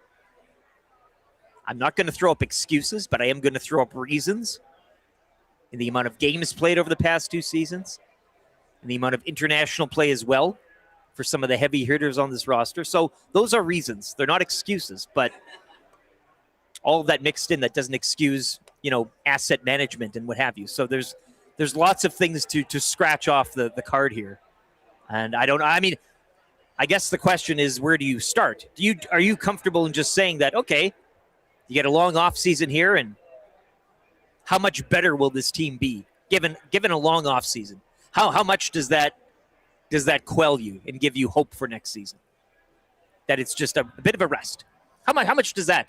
How much does that take you down the path? Because you're going to have to do things obviously with the roster. There's coaching, all that other stuff. But how much does just we're going to have an off season now, a little bit of rest? I think fans should be very excited about a 4.5 month off McDavid and Draisaitl. But it's not the whole thing. But it's not like as an organization, you're kidding yourself if you're going to sit here and go 2 long runs, some untimely injuries. We're running it back. Now, if they were to run it back, and I'm talking run it back as in sign Rozovic, sign Dickinson, sign Murphy, sign Ingram, and I'm not sure how much money you have left for anybody else really at that point. Sign Cabinet. Like, you just straight up kind of run it back. Right. So So if you were to run it back and you had 4 months in the offseason, right, and you didn't have Connor McDavid having his ankle rolled up on early in the series, right, could they go further than they did this year? Yeah, I think they could. I think so. You know, like if you just brought back the exact same roster, could you go further than you did this year? Yes. But guess how far they went this year? 6 games. That's the problem. Right? Like, okay, congratulations. You ran it. Even with this roster healthy, I still thought the most they could get to was a conference final. Right. Like there's nothing about this roster that made you say, like nobody looked at this roster and went, actually, this one's the one that's going to win the cup. So why would you bring it back? I saw people last night basically slotting in the entire same team, even with like Henrique's not back, but you've got Szymanski and you brought Dickinson back and Ike Howard's there. I saw some projected rosters that had one different forward and one different third pairing defenseman. And that's it. And I'm telling you, one bottom 6 forward and one third pair defenseman, if that's all you change, nothing's going to change. So we listed off the positives moves and the negative moves of the Bowman era, and the negative moves are so lopsided compared to the positive moves that I think that deserves the conversation. And it also, like as an organization, it deserves more of a conversation than this just being a team that's a little banged up and a little tired and what have you, right? Like that is the main issue. Aside from, not to say that the amount of games and the injury, everybody says, yeah, it's playoffs, everybody's hurt this day. Yeah, but not this hard and this many in the opening round. Injuries usually happen as you're getting to the conference. Then you can say, well, everybody's banged up, that type of thing. Not through 6 games. But that's where I think, again, the management, all that other stuff weighs more than just saying, oh, they were banged up and they played a lot of hockey for the past 2 years. Yeah. That's a reason, but it's not even close to being the full one. Pizza Boy texts in and says, this wasn't going to be the year before the terrible asset management this year. Now the question is, did they do too much damage that they can't recover from it?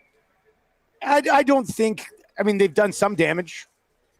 And they obviously thought it could. Look, you can't tell me that Stan Bowman didn't think this could be their year because he went out and made a trade for a goalie. Like he went bold. If you're sitting there, if you're Stan Bowman and you're going, yeah, you know, we don't really have the team to win it this year. Why would you give up the cap flexibility of getting off of Stuart Skinner and a second round pick, and then, you know, whatever would have happened with Kulak probably would have been traded before the deadline to somebody else anyway. But why would you do that unless you were delusional enough to think that this was the year, or you actually liked Tristan Jarry enough that you're like, don't worry, we got. Like, I think the Oilers honestly viewed this as like they were really excited about having Tristan Jarry under contract for the next 2 years. The very Tristan Jarry that the Pittsburgh Penguins couldn't give away for free. Yeah. Just months prior. Think about that for a second.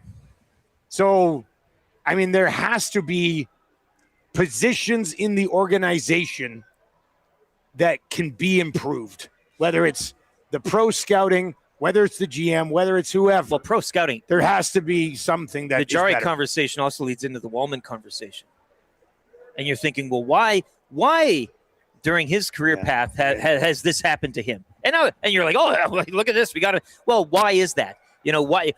And the Jarry was an overpay. Like, why did a team give Wallman away? Yeah. And then a year later, the Oilers gave him $50 million. Right.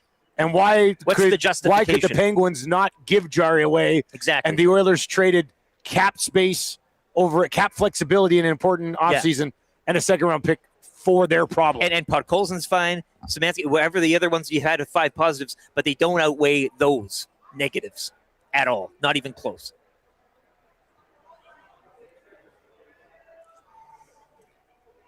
All right, 780-218-9999 is where you can chime in.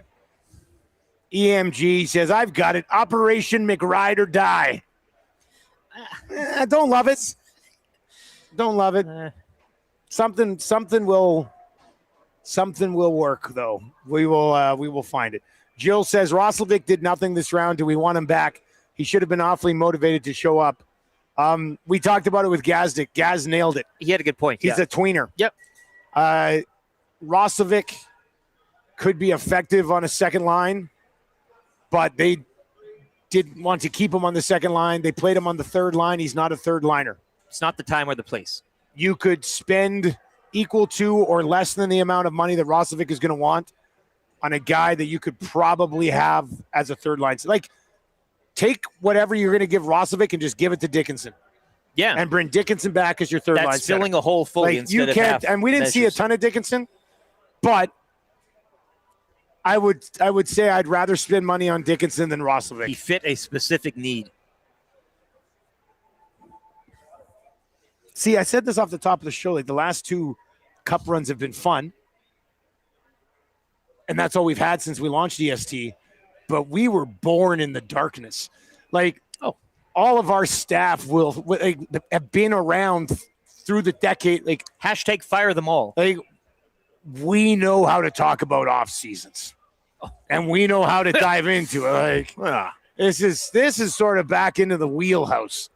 And we got plans for the next couple of months. Mitchie R in the nasty chat. Operation Put Gerv in net. Is that maybe my old buddy Gerv? Put him in net. And then when he lets one in, shoot the puck directly into his nuts, like we used to do back in the day. Sorry, Curve. Chris Dickinson says, is it too early to question the Ekholm extension too? Well, but like Wallman, why were they so quick to do it? Another thing that might age I think the final 2 years of the Wallman or of the Ekholm extension probably don't look the greatest. But I appreciate what he's been up to this point. Yeah, wasn't good in this series though, and he's on the back 9 of his career.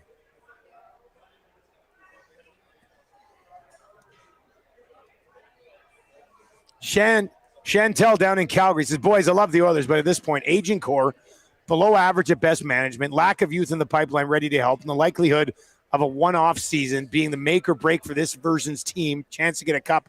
I would say Wheels has a better chance of writing a Billboard top hit than the Oilers pulling off a cup in the next few years. Yikes. The recent cup runs were unreal, but it's foolish to think it's winnable at this point." I mean, as long as you got Connor McDavid playing for $12.5 million, you should be able to put a team around him that can legitimately take runs at this thing. Yes. You've got the best player in the world at 60% of the cost. That's why the window will always be open as long as that's the case. Do you realize if you can't at least get this team back to a spot where Connor is like, damn, we are close, I can't leave it now in 2 years. Do you realize that this Oilers management group will be the most mocked Oilers management group of all Oilers management groups? Because they're the ones that got Connor McDavid, the best player in the world, who said, don't give me a raise, just do better at your job, and you can't do better at your job. I will say, like the Jackson Bowman era around the league will be mocked as the most of ridiculous sports management groups. Yeah. You're talking about a generational talent. Tom Brady took pay cuts, and they built championship teams around him. Like, he could have made more money, but he didn't. And they built contenders with that extra space. If this group can't do it, I don't know how you could say that they weren't the worst. They got 2 years to prove it if they get the offseason to prove it, which they will. I think I don't know. I think they will, but I think they will. Yeah. You may not agree, and that's fine, but I could see a Mark Stewart dismissal and run it back. I could then do a little shot, do something, dressing the tree around the edges, whatever it is with the lineup. But that's kind of how I see things going. Well, we're gonna call it like it is through the next 2 months at Edmonton Sports Talk. So please sub to the channel, and we're gonna have you covered for the next little while, no doubt about that. Nolan from St. Albert, the Patriots didn't sink $50 million into Kelvin Benjamin. I mean, that's the Trent Frederick equivalent. Yeah. Trent Frederick is Calvin Benjamin. Calvin Benjamin is Trent Frederick. It's okay. I mean, he only ended the first year of his contract as a healthy scratch, and there's 7 years left on it. 7-year itch. So that's good. Love to scratch it. I was told, and I actually went back and forth with a few folks on Twitter. I'll kind of throw this out there. I was told that he'd been playing great for the last month. And I said, actually, he'd been playable. Well, for the last month. Let's not say he'd been playing great. Doc was unlocking him. There's no level of greatness. Frederick, you know what Frederick needs to do? We were just talking about What do you do with the Roslovic money?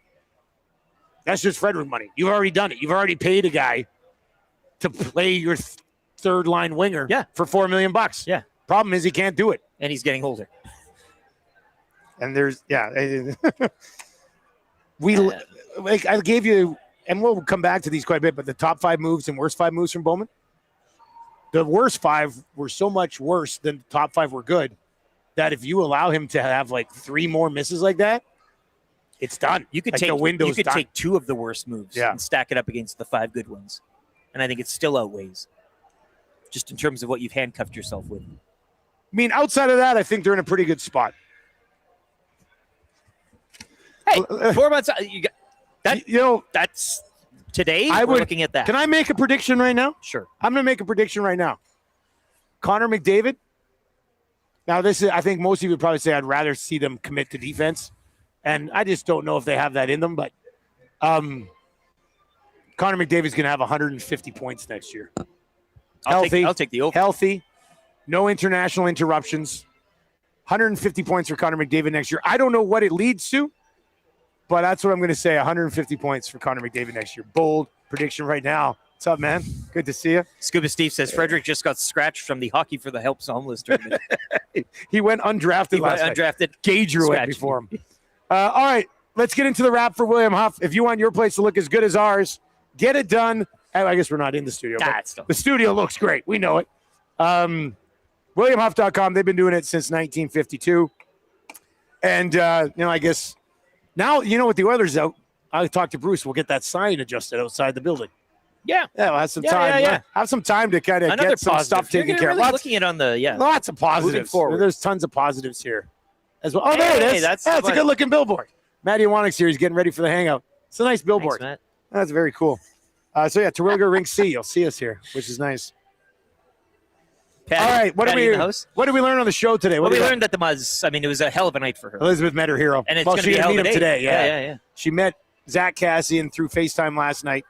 And this is the moment. Remember for the semifinal game at the Olympics, I went and got Marshall out of school? And people were like, that is an all-time dad move. Well, we're pulling the Muzz from school today so she can come down and watch her hero, Zach Cassian, play, and then meet him and get a picture with him after the game. All of her 200 cards signed by him. I know. I know she's going to roll it. She has, the Muzz has a box of just Cassian cards. And she said to Tam last night, she goes, I wonder if he'll sign all of these. Well, I said, no, he probably won't sign all of them. Never hurts to ask. She was, where is it? Tam sent me this photo last night after, that's her after she called him. Look at her. Look at the wall. Yes, so proud. Let me see her. This is the Muzz. That wall behind her there are just all Cassian autograph photos. This is her guy. 2 of those photos are the exact same photo, just in a different frame. So, she going to be so pumped to be down here today and meet this guy. And he was great. We had Cassian on today. He's a beauty. 740. Yeah. Awesome chat, too. So go back and check that out. Let's get to your sound of the day. We got to go back to the Cassian song. All right, I was going to play the stupid Atif song one more time. No. At this point, it's just a curse. I'm just being a big old jerk at that point. So let's mix it up instead. Let's go back to Let's be your sound of the day for Sport Ball.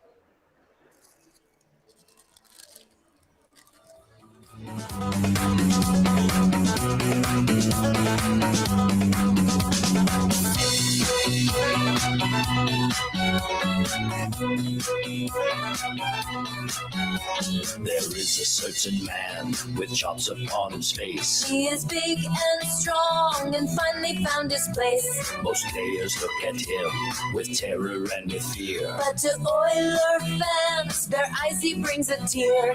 He can skate about 100 miles per hour, full of anger and fire. But he's also got the hands and power that a fan base desires. Cassian shot the puck and it went in. He scored a goal, so we'll play the song. Cassian, he's missing teeth when he grins. He'll beat you up if you do him wrong. He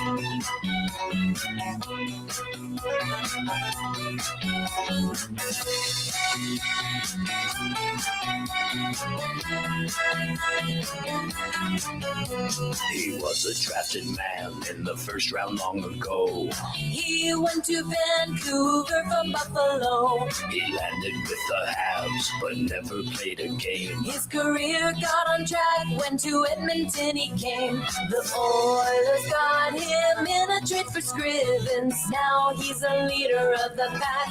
When it comes There it is. That is your sound of the day for sport ball. Put your kid in sport ball today. Check it out at sportball.com and use the code EST15 for 15% off select classes. Your Royal Pizza text of the day today. Still making it great. Yeah, I mean, order online right now. 14 locations. Spicy vegetarian, LTO, limited time only. Munchmaster Flex, Tammy bathing you in the tub, and I mean, there's two.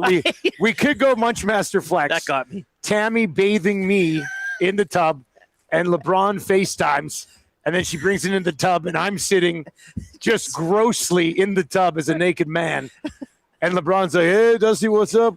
And I say, "Fire Jake LaRavia into the moon." God, Jake LaRavia, I hate him. Even his haircut's stupid. Okay, so it's either that one. Bring up the Munchmaster Flex one. Sure. It's that one, or it's Scuba Steven this morning. Operation Atif's Hands, because it's going to be rough. Well, I mean, those are two different paths. Give me that Munchmaster Flex one again, though. Where is it? Let me see. I might be able to find it here, too. It's down in the mix, kind of midway through. Munchmaster Flex. Here we are. I mean, he painted a great picture. Dusty in a bath. Tam goes into the bedroom for a second, comes back with her phone, and she's like, "Dusty, I got someone on the phone for you here, a little late birthday present." And it's LeBron, and Dusty's sitting there full-grown naked in the bathtub talking to LeBron. Oh, my God, it's LeBron. Okay, that's the text of the day. That is funny. It's a little longer than we usually do, but Munchmaster Flex, that's some fine work coming off the Muzz being in the tub. Yeah. When she FaceTimed with Cassian. The Chief had his 2 minutes yesterday. Yeah. The song, the hot takes. Yeah. I mean, we're done. Yeah, we're done with that until he sends in his off-season song, but we're good for that. All right, we got the Hangout coming up next from 9 to 11. I'll be back at the Lock Shop from the Twilliger Rick Center here from 11 until noon. Then we'll have the oil stream. Should be a good one. I hope Tommy's still as angry as he was last night at everything. That'll be from 12 to 1. EST afternoons from 1 until 3. And then the Reed Wilkins Show from 3 until 6, all from Terwilliger all day long here at the Hockey Helps the Homeless event. We're going to get you back to Classic Rock over on 95.7 Cruise FM. What do we got coming up over there? We've got Bad Wolves, Zombie. All right, we are cranking it up a notch, I think. I'll talk to you at 11 for YouTube. Trev, hang in there, man. I'll give you a hug on Monday. Lieutenant Eric, I'm Dustin Nielsen. The off-season, 'tis be upon us. Take it easy.